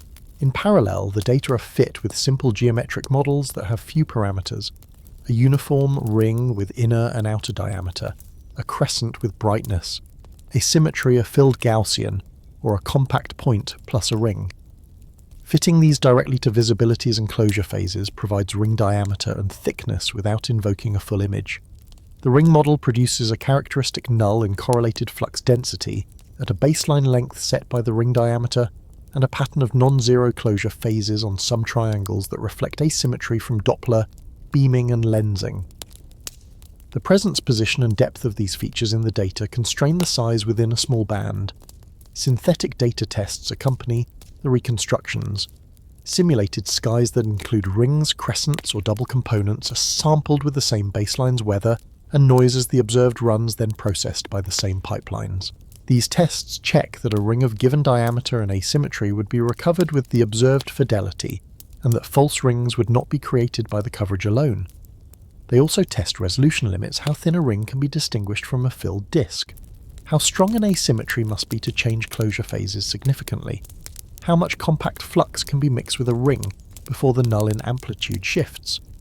Results from these tests bound claims in the reconstructions and set the quoted uncertainties.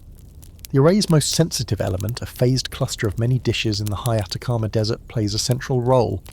When phased correctly, it behaves like a single very large telescope, lowering system equivalent flux density on baselines to many partners and anchoring amplitude scale with its stable receivers and clear sky. Baselines to the South Pole push resolution in one direction and add long tracks that fill the Fourier plane. Sites in Hawaii, North America and Europe provide many intermediate lengths and orientations so that the plane fills enough to constrain images rather than leave ambiguities. Weather inevitably imposes losses, so not every planned baseline returns fringes on every scan. The campaign mitigates this by repeating scans and by including more stations than the minimum needed for simple closure. The redundancy increases the number of independent triangles and quadrangles, which improves the precision of closure quantities and makes imaging more tolerant of station-level issues. After calibration, the visibilities show a smooth drop of amplitude, with increasing projected baseline length that indicates a resolved compact structure with a characteristic size measured in tens of microarcseconds. Closure phases depart from zero on some triangles, a sign of asymmetry that a symmetric Gaussian cannot reproduce. Closure amplitudes constrain contrast between short and long baselines in a way that disfavors filled disks without rings of similar size.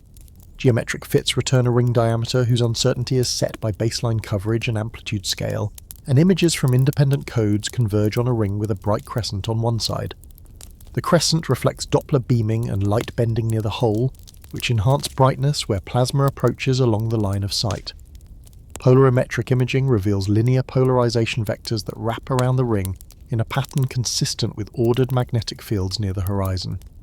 The polarized fraction remains modest but organized, and rotation measure limits indicate that internal Faraday rotation is not large enough to erase the pattern at these wavelengths. These results depend on leakage solutions that are stable across nights and on absolute angle calibration tied to external instruments. The campaign reports not one image, but families of images that meet quantitative criteria. Each image must fit the calibrated visibilities and closure quantities within their uncertainties. It must arise from an algorithm and prior that have been shown through synthetic data to recover rings of similar size and asymmetry under similar coverage, and it must persist when reasonable perturbations to calibration weights and data selection are applied. The spread among accepted images sets the width of the uncertainty band on diameter and thickness, while the distribution of brightness around the ring sets the range of asymmetries allowed. The campaign also cross-checks nights for stability. For this source, the compact structure remains within small changes from night to night, so data can be combined to improve precision. If larger variability were seen, reconstructions would be performed per night and compared through time. Polarization patterns are checked for repeatability, and their angle calibration is tested against connected element arrays. Finally, the array compares results from all independent imaging pipelines and geometric fits, agreement on ring size across methods, agreement on the presence of a brightness crescent, and agreement on the lack of strong compact flux at the center build confidence that the features are source-driven. Differences in small-scale substructure map to limits imposed by baseline distribution and noise, and are not elevated to conclusions. Uncertainties are quoted transparently, including contributions from amplitude-scale closure noise, weather gaps, and assumed priors. The outcome of the campaign is a measured ring diameter that scales with the gravitational radius of the central mass, and a polarization structure that traces ordered fields near that scale. These observables pass internal consistency checks, survive perturbations, and match synthetic recovery tests. They are then ready to be translated in the next inward step into a mass estimate with stated distance and model assumptions, and into constraints on magnetic geometry and flow near the horizon, while the present layer remains focused on how the data were gathered, calibrated, imaged and tested to produce a ring from baselines that span the Earth. The measured ring emerges as a narrow annulus of emission, whose diameter and thickness translate through gravity's lensing into the size of the photon orbit that wraps the central mass. In images reconstructed independently and in simple geometric fits to visibilities and closure quantities, a single scale repeats a ring of roughly a few tens of microarc seconds across, with a modestly brighter crescent on one side. The angular diameter, when plotted against projected baseline length, produces the first null at the place a ring demands, and the closure phases depart from zero in a way that a symmetric disk cannot mimic. From these patterns, a characteristic angular size is read directly from the data before any detailed flow model is applied. Converting this angular diameter to a physical size requires only distance. For this galaxy, the distance is measured in several ways tailored to the nearby universe. Surface brightness fluctuations in the diffuse stellar field provide a primary yardstick calibrated against systems with geometric distances. Planetary nebular luminosity functions offer a consistent cross-check. Type Ia supernovae in the cluster, when carefully standardized, give a further anchor with larger scatter. Together, these methods place the system at a distance of a little more than 50 million light-years with quoted uncertainties of order several percent. Multiplying the angular diameter by this distance gives a ring diameter in linear units that can be compared with the gravitational radius set by mass. In general relativity, the photon orbit and the apparent shadow size scale linearly with mass, when distance is held fixed with modest dependence on spin and viewing angle that shifts the ring by a fraction of its width rather than changing its scale by large factors. The ring observed here is thick enough and the coverage sparse enough that fine shape differences between spins cannot be read cleanly, but the overall diameter is measured well. Translating that diameter into a mass therefore proceeds by fitting a small family of lensing geometries that differ in spin and inclination within ranges allowed by the jet direction and by the polarization map, then adopting the mass that reproduces the angular size at the measured distance. The result is a central mass of several billion times the mass of the Sun, with a best value near 6.5 billion, and with uncertainty that is dominated by distance and by systematic allowances in reconstruction, rather than by thermal noise. The quoted error bars separate three terms. One comes from the spread among images that pass data fidelity tests, and from the width of posterior intervals in geometric fits. One comes from the distance propagated faithfully from the distance ladder, and one covers modelling choices that set the mapping between apparent ring and underlying orbit in a flow that is not a razor-thin screen. When these are combined, the mass lies within a narrow band that overlaps what stellar dynamics and gas dynamics had already inferred. The concordance matters because each method asks different systematics to behave. Stars integrate orbits in a potential and require assumptions about anisotropy and the stellar mass-to-light ratio. Gas in a thin disk turns and requires inclination pressure support and beam smearing to be carried. The ring measures a light-bending scale and requires only distance and a mapping between the observed annulus and the photon orbit in a curved space-time. Agreement among the three means that none has likely suffered an unrecognized bias large enough to displace the answer by more than the quoted bands. Within the ring itself, brightness is not uniform.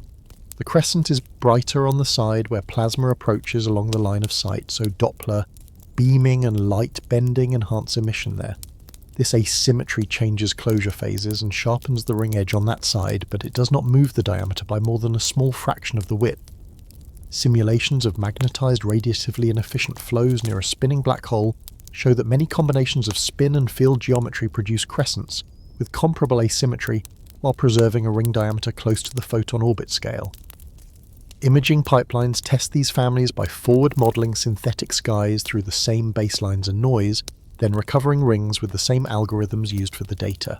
The recovered diameter is insensitive to details of turbulence and emissivity, so long as the ring remains present, and this insensitivity is built into the mass estimate as a systematic that is smaller than the distance term. The polarimetric image adds a quiet consistency check.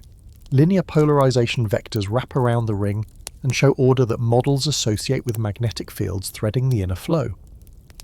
While the polarization map informs field geometry and launching, in later steps, here it plays a narrow role. It confirms that the ring is not an artifact of deconvolution that would vanish when Stokes parameters are imaged jointly, and it anchors the viewing angle through alignment with the larger scale jet. With distance fixed and viewing angle bounded, the ring size points to mass with little leeway. A transparent statement of uncertainties accompanies the number. Distance contributes a fractional error that scales mass directly, because angular size times distance equals physical size. Calibration contributes through amplitude scale and closure quantity noise, both of which are explored by perturbing system temperatures and by resampling visibilities in time and baseline. Imaging choices contribute through regularization strength and prior selection, which are surveyed by multiple independent codes. Finally, the mapping from apparent ring to photon orbit contributes a systematic that is bracketed by general relativistic ray tracing in flow models with a range of spins and emissivities.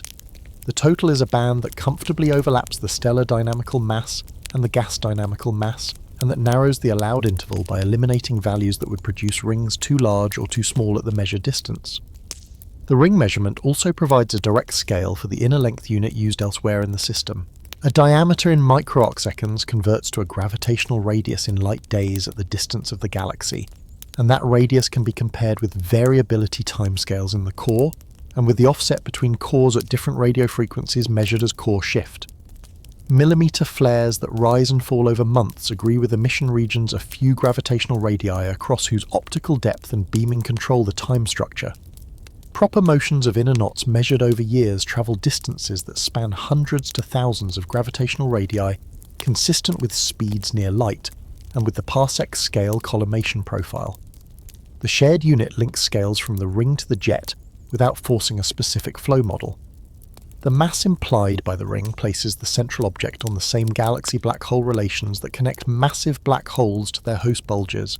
The stellar velocity dispersion measured in the central kiloparsecs of massive ellipticals predicts a central mass of several billion suns on the mean relation, and the ring-based mass sits within the scatter. This alignment is descriptive rather than interpretive, but it reassures that the central mass measured locally is not anomalous for the envelope that surrounds it. The absolute mass scale also calibrates mechanical power estimates for the jet and for the cavity's mechanical luminosity expressed as a fraction of the rest mass energy accreted per unit time can be scaled using the gravitational radius and the inflow rates inferred near the Bondi boundary. The same scale enters simple compactness arguments for the core brightness temperature and for limits on inverse Compton cooling. A further technical check uses the ring to test distance estimates, because mass from stellar dynamics scales with assumed distance, whereas ring mass scales with distance in the opposite way if the angular size is fixed. Combining the two yields a distance that can be compared with the local ladder. In this case, the joint solution lands near the standard distance within uncertainties, and so the exercise serves mainly to confirm consistency among methods, rather than to change the adopted value. The spin of the black hole remains less tightly constrained by the ring alone, Small changes in ring diameter with spin and inclination are below current sensitivity for thicknesses and coverage available in the first campaigns. Brightness asymmetry carries some spin information through Doppler boosting, but degeneracies with emissivity and field geometry persist. Later sections that use polarization structure and variability place narrower limits on spin and on the coupling between spin and jet power, but here the ring's service is to define the mass. All of these steps remain descriptive and anchored to observables. The visibilities and closure quantities measure an angular size. The distance turns that into a length. The mapping from light bending sets a mass. Independent methods land on the same interval, and the resulting scale organizes times and lengths in neighboring layers. The uncertainties are declared and dominated by known terms. No additional inference is required. The conclusion inside this layer is calm. A ring of a few tens of micro-arc seconds corresponds at a little more than 50 million light-years to a gravitational scale that implies a central dark mass of roughly 6.5 billion suns, with quoted bounds that overlap prior dynamical estimates. The ring fixes the unit against which the inner flow, the jet base, and the variability of the core can be measured, and it closes the loop between horizon-scale imaging and the broader, slower maps that trace motion and energy at larger radii. The scene remains at the ring and at the translation from angle to mass, leaving questions of field geometry, spin and time scales for the next inward page. He brings polarization forward because it reveals order, where total intensity shows only shape. At short millimeter wavelengths, the array records not only the brightness of the ring, but also the linear polarization encoded in the Stokes parameters. From these maps of polarization fraction and electric vector position angle emerge at micro-arc second scales. The vectors wrap around the ring with a coherence that is not accidental. In optically thin synchrotron emission, the electric vector is perpendicular to the local magnetic field projected on the sky, so a wrapped pattern implies fields that thread the flow with structure rather than randomness. Where the ring is brighter, the polarized fraction often dips because beam mixing and optical depth reduce order. Where the ring is fainter, the fraction rises and the vectors settle into smooth arcs. Closure quantities extended to polarization stabilize this picture against atmospheric drift and station errors, so the observed order reflects the source, not the instrument. He traces the field geometry that such a pattern suggests. A toroidal component wound by rotation can create electric vectors that appear radial when projected, while a ploidal component aligned with the spin axis can yield more azimuthal vectors. In practice, both components are present and relativistic beaming and lensing bend the appearance.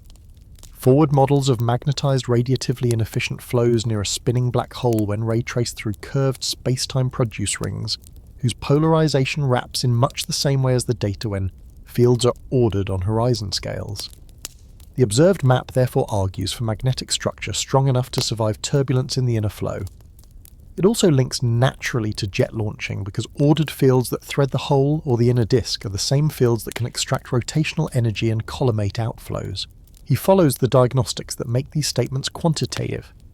Fractional polarization around the ring remains at a few to several % below the upper limit for a perfectly ordered field, which indicates that field geometry varies within the resolution element and along the line of sight.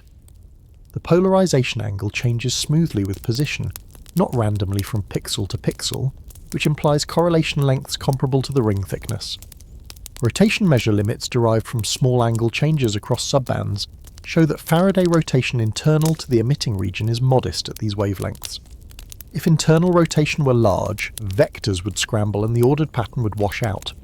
Instead, the inner plasma appears hot and tenuous enough that Faraday depth remains low, a condition expected for two temperature flows in which electrons stay relativistic and densities are small near the horizon. He notes how polarization aligns across scales. On parsec images, the electric vectors in the inner jet prefer orientations consistent with a spine wrapped by a helical field, while on kiloparsec maps, polarization traces shocks and shear along the bright knots. The horizon scale map sits at the root of this ladder. Its vectors follow the ring and turn gently toward the jet base, where the emission spills into the outflow. The alignment between the ring's preferred axis and the larger jet direction, already inferred from total intensity and from core shift, appears again in polarization. The continuity does not force a single geometry, but it reduces freedom. Viewing angle, field order and launch orientation agree within the same narrow corridor. He brings variability into the picture because order must persist through change. Linear polarization of the core at millimeter wavelengths varies on timescales of months, with small swings in angle and fractional changes in degree while the ring size remains stable. Such behavior fits a flow where the unit length is fixed by mass and distance, but where local shocks, current sheets and turbulence rearrange field lines without erasing their large-scale order. When flares pass, the polarized fraction can dip as unpolarized or differently oriented emission fills the beam, then recover as the disturbance moves outward into the optically thin zone. Angle rotations remain well below half a turn, a sign that Faraday screens do not dominate and that field topology changes smoothly rather than catastrophically. He follows the energy into the field. Models that launch jets by magnetic extraction of black hole spin or by magnetocentrifugal acceleration from the inner disk require magnetic flux near the hole to be large. Polarization near the ring constrains this flux indirectly ordered.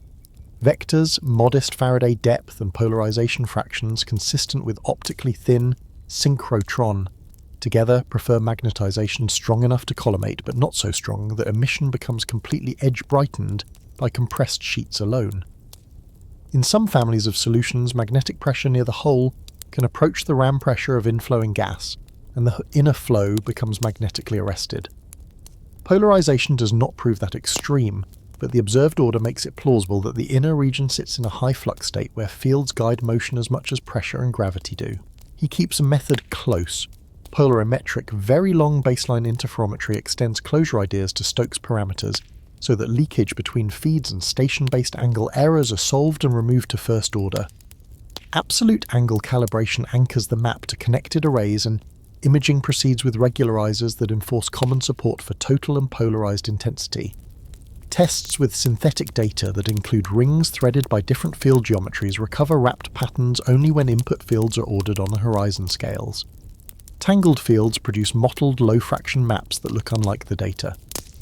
The match between recovered and injected structure serves as a check on interpretation and sets errors on vector orientations. He allows for limits. Depolarization can arise from unresolved structure within the beam and from differential Faraday rotation across the path. The modest polarized fraction observed means that some depolarization is present, and so the true field order may be higher than the map suggests. Circular polarization, if present at all, remains below detection thresholds at the sensitivity of current campaigns, so constraints on helical pitch and on conversion through Faraday processes are weak. The lack of strong internal rotation means that electron temperatures must be high and densities low, but it does not fix their exact values. A family of two temperature models remains viable. These limits are stated plainly and carried into any inference about spin or magnetization. He links the ring polarization to the base of the jet. Along the side of the crescent that faces the approaching flow vectors often tilt as emission transitions from the orbiting ring to the outflow. The change reflects field geometry twisting from predominantly toroidal, near the plunging region, to a helical geometry along the axis. In models, this twist accompanies the conversion of magnetic energy into kinetic energy as the jet accelerates. The observed tilt is small but persistent, and it sits in the same quadrant that hosts the bright crescent consistent with Doppler beaming of material moving toward the observer. The agreement between total intensity and polarization maps, therefore, supports a continuous channel from ring to jet. He returns to the atmosphere and cavities to close the scale loop. Ordered fields at the horizon can persist into the collimated parsec jet, and their imprint travels to kiloparsec scales where polarization vectors in knots align with shock fronts and shear layers. The same fields that guide plasma near the hole later outline lobe edges and cavity rims as they are stretched by expansion. The map of vectors around the ring is thus the innermost panel in a set that runs from event horizon to radio halo. Each panel uses its own instrument, but the language is the same synchrotron, light polarization angle and fractional order. He keeps to simple declared outcomes. Polarization near the ring shows that fields are ordered on scales of a few gravitational radii. The pattern is consistent with a combination of toroidal and poloidal components shaped by rotation beaming and lensing. Faraday rotation at the observing band is small enough that internal depolarization does not erase structure, which supports hot tenuous plasma near the horizon. Vectors turn gently toward the jet base linking ring and outflow. Variations occur but keep order. These facts do not fix spin or magnetization uniquely, yet they narrow models to those that admit strong coherent fields and radiatively inefficient inner flows. He stops at the boundary of what polarization alone can tell. The next inward step will translate vector order and ring geometry into constraints on spin and on the coupling between spin and jet power using variability, and model families that connect field strength to launching efficiency and ring thickness to viewing geometry. Here the content stays with what is seen, vectors wrapped around a ring, modest polarized fractions, small rotation measures and alignment with the outflow axis. The field is not guessed. It is read in the orientation of light that has turned around the deepest well the galaxy holds. Spin enters as curvature that drags frames and sets inner clocks, and the evidence for it is indirect but cumulative. The ring's diameter, which fixes mass, changes only weakly with spin for the thickness and viewing angles recovered, so size alone does not decide. Instead, the case gathers from brightness asymmetry shaped by Doppler, beaming from polarization that requires ordered fields close to the hole from the steadiness of a long jet that prefers an enduring axis, and from energy budgets in which mechanical power exceeds light by a wide margin. Together these pieces allow ranges. They do not force a single value, but they narrow the possibilities to spins that can feed and collimate an outflow while leaving the ring as measured and the core as dim. Timescales bring the argument to life and keep it slow. A mass of several billion suns sets a gravitational time of several hours. The innermost stable circular orbit has an orbital period of a few days if the hole spins quickly in the prograde sense, and of roughly 1 month if the hole does not spin. These are natural clocks for hot plasma that orbits near the photon orbit, and for bright patches that drift across the ring. In practice, the compact structure remains stable from night to night across observing runs with only small changes that do not reset the diameter or the crescent's orientation. That steadiness matches a system whose dynamical times are measured in days, and whose thermal and viscous times are longer still. It also matches the slow variability seen at millimeter wavelengths, where flares rise and fall over months with higher frequencies leading lower ones, as if disturbances form near the inner photosphere and move outward into optically thin zones. Frame dragging sets another clock, one that turns nodes and warps. If the spin axis and the outer angular momentum are not perfectly aligned, rings near the hole can precess through the lens-thirring effect. For a hole of this mass, the characteristic precession times at the innermost orbits run from days to weeks and grow quickly with radius. The observed jet keeps a nearly fixed direction across years and decades, and the circumnuclear disk tilts only modestly over far longer spans, so any precession near the horizon must be small in amplitude, or damped by the magnetic tension within a thick inner flow. The alignment between the ring's preferred axis, the polarization geometry and the jet direction argues for a shared orientation that drifts gently if at all. Energy budgets speak to spin by way of the jet. Mechanical power inferred from cavities weak shocks and sound like waves in the hot atmosphere rivals or exceeds the radiative luminosity by wide factors. Launching an outflow of that strength from a dim core is most efficient if magnetic fields thread either the rapidly spinning hole or the inner disk and extract rotational energy. The ordered polarization around the ring shows that fields are coherent at the gravitational scale. Faraday depths at the observing band are small, which fits a hot tenuous 2-temperature plasma where electrons remain relativistic and do not depolarize the signal. In this setting, high magnetic flux near the horizon can drive a jet whose power is large compared with the light from the core. Whether the inner flow reaches the extreme of magnetic arrest remains open. The observations allow a high flux state without requiring the most saturated case. What the data do require is that fields and rotation couple efficiently enough to account for the bubbles and ripples written into the atmosphere. The ring's brightness crescent folds into these themes. On the approaching side of the flow, Doppler beaming and light bending enhance intensity. On the receding side, they diminish it. The degree of asymmetry depends on flow speed, viewing angle, and spin. Within the recovered viewing corridor, many magnetized, radiatively inefficient models with moderate to high spin produce crescents that resemble the data. The crescent does not fix a value, but it excludes very slow flows and orientations far from those picked out by the large jet. Polarization vectors tilt toward the jet base along the bright side, a small turn that models associate with fields transitioning from dominantly toroidal close to the hole to helical along the axis. The continuity from ring to outflow further supports a picture in which the same ordered fields that structure the inner emission also collimate the jet that powers cavities on scales of tens of thousands of light years. Variability at different bands stays consistent with these clocks. The millimetre core flickers by modest amounts over months, with high frequencies leading as opacity recedes. The radio knots on parsec scales move over years. The kiloparsec jet brightens and fades in knots over decades. The radio lobes and X-ray cavities grow and age over tens of millions of years. Each zone has its own cadence and none demands rapid switches at the centre.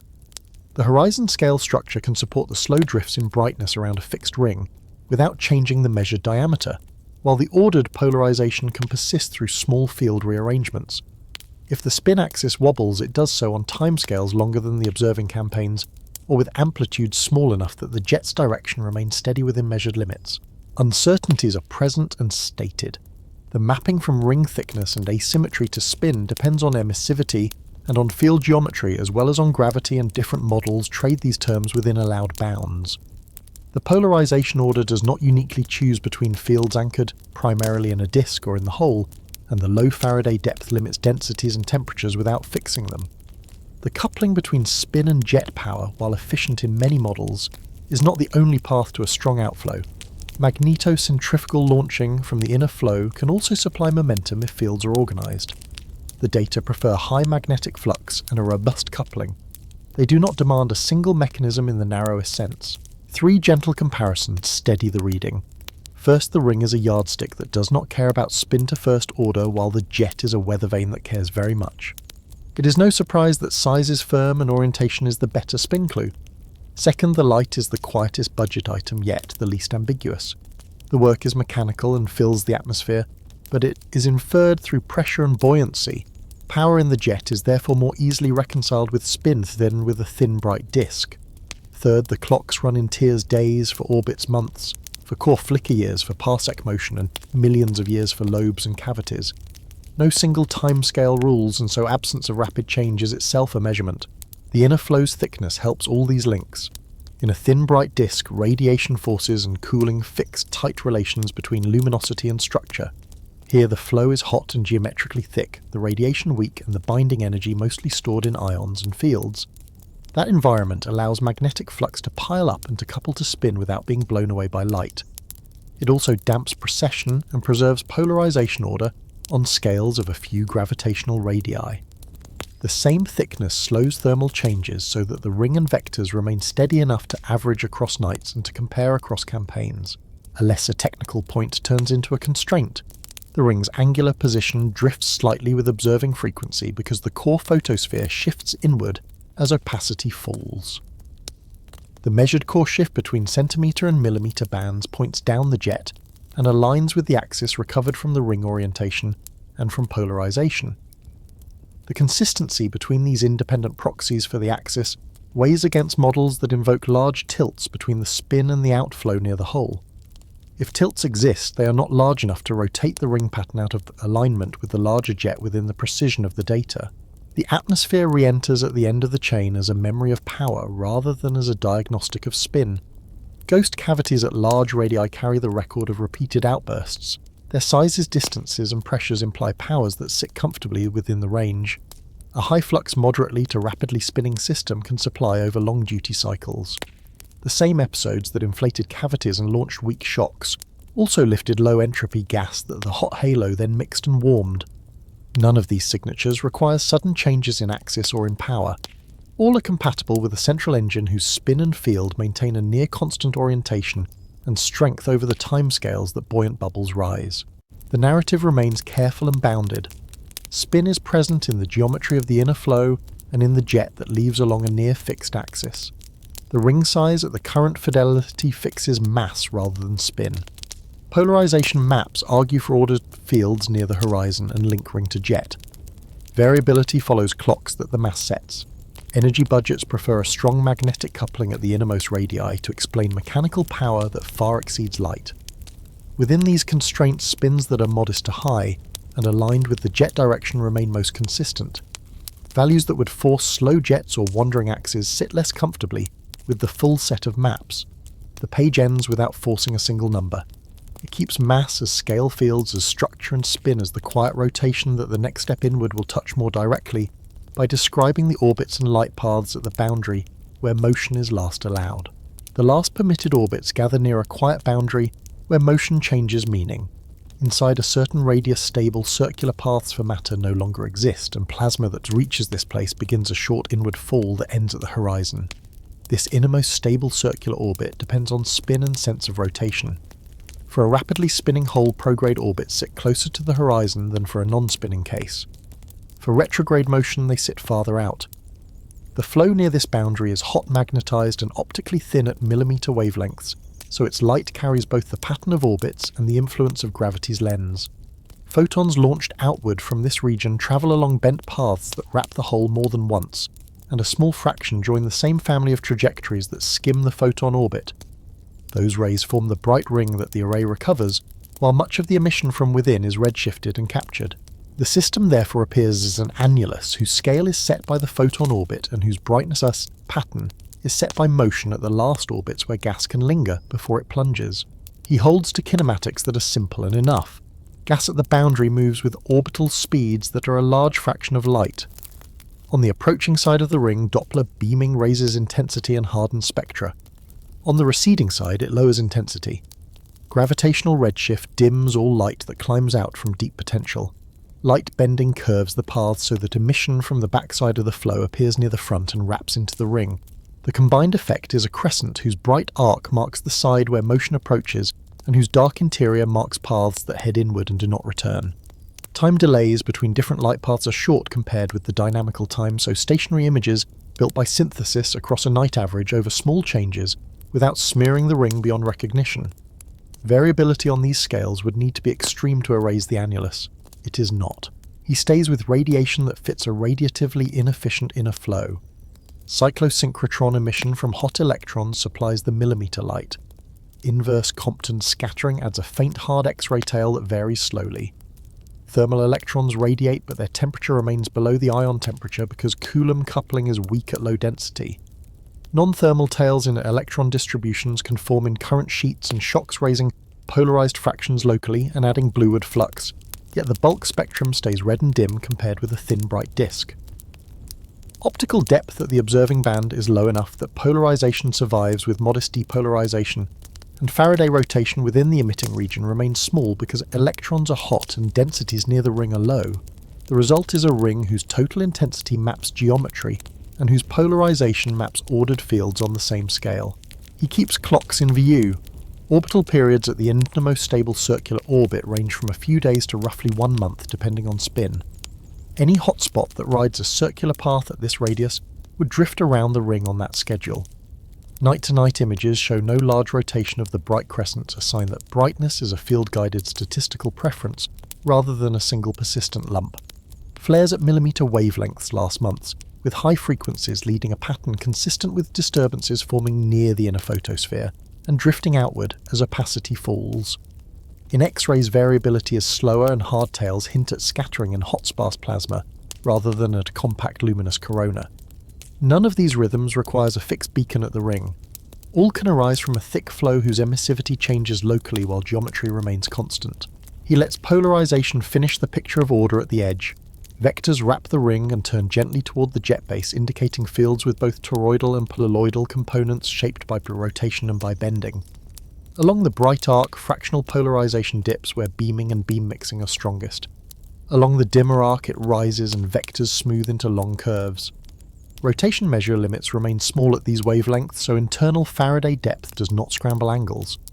Together, these traits require magnetic structure near the horizon strong enough to resist turbulence at the last orbits, and coherent enough to link the ring to the outflow along the axis. He keeps one more lens in hand, the mapping between the measured ring and the true last orbit. The photon orbit sits outside the innermost stable circular orbit, and the apparent ring is larger than either because lensing magnifies the edge on the sky. Spin and inclination change the relation by amounts that are smaller than current thickness, and coverage can read. For that reason, mass comes from the ring diameter and distance, while spin constraints draw more from polarization, geometry, jet power, and long-term axis stability. Within these limits, rings recovered across independent pipelines and nights agree on scale crescents, agree on handedness, and polarization agrees on order. The boundary is fixed in size and orientation, with enough precision that other measurements can use it as a ruler and a compass. He allows a few soft balances to settle. Light marks a place where motion is last allowed to circle. The very thing that reveals the inner edge is made by rays that never touch it. The unit of length used by the largest structures in the atmosphere comes from a feature that measures only a few gravitational radii across. The jet that runs for many thousands of light years leaves from a zone so compact that its outline fits inside a single beam of the array. None of these is an irony to be pressed. Each is simply a reminder that scales meet at the edge without strain. He stays with uncertainties that matter, but do not dislodge the scene. The fraction of emission from non-thermal electrons near the last orbits remains a range rather than a point. The exact pitch of helical fields at launch is bracketed by polarization and by jet collimation but is not fixed. The degree to which the inner flow becomes magnetically arrested is tested by power in the lobes and by polarization order, but admits more than one saturation. The thickness and emissivity profile of the ring vary across models that all fit current data within errors. Each open parameter moves brightness and fraction by small amounts, not diameter by large ones. He returns once more to distance and mass, because they anchor everything that follows and everything already used.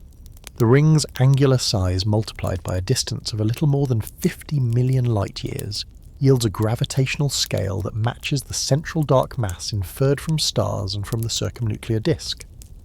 The agreement across methods that share no dominant systematics supports the stability of the unit. That unit carries into parsec maps where knot speeds are measured in fractions of light into kiloparsec jets, where collimation profiles are drawn, and into X-ray atmospheres where cavity powers are scaled. The boundary seen as a ring is therefore not an isolated picture. It is the inner tick mark on a shared ruler. He closes the inward path at the horizon's edge without crossing it. Inside the last circular orbit, matter plunges and light from it is redshifted so strongly that little reaches the array. Outside, orbits turn fields order and emission escapes along bent paths that form the annulus. The ring is not a hard wall, it is the bright edge of allowed motion.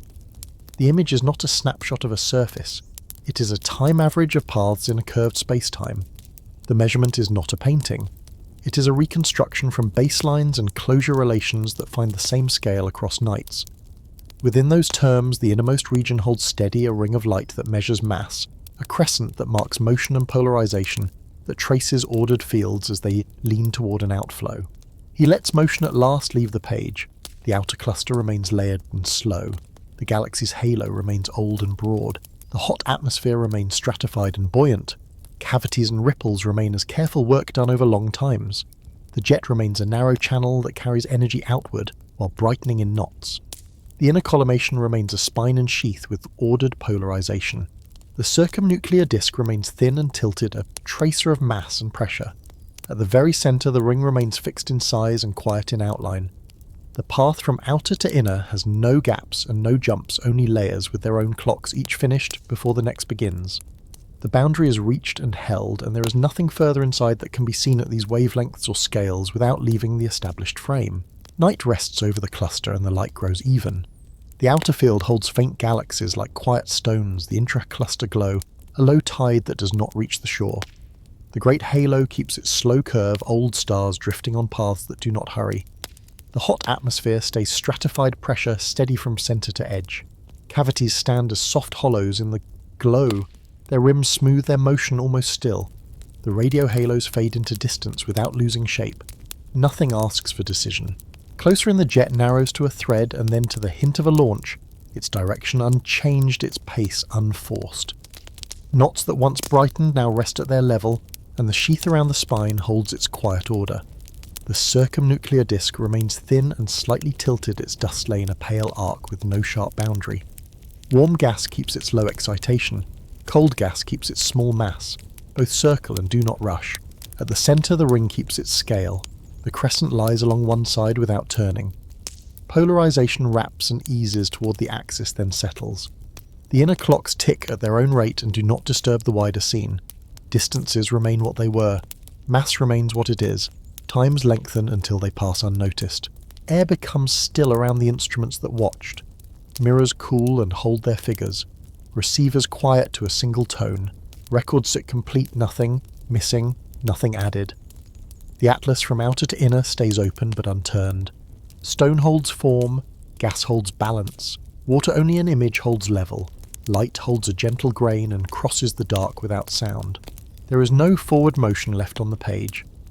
The picture stays where it is and does not ask to be read again. Sleep gathers at the edges and moves inward with the same calm pace as the maps.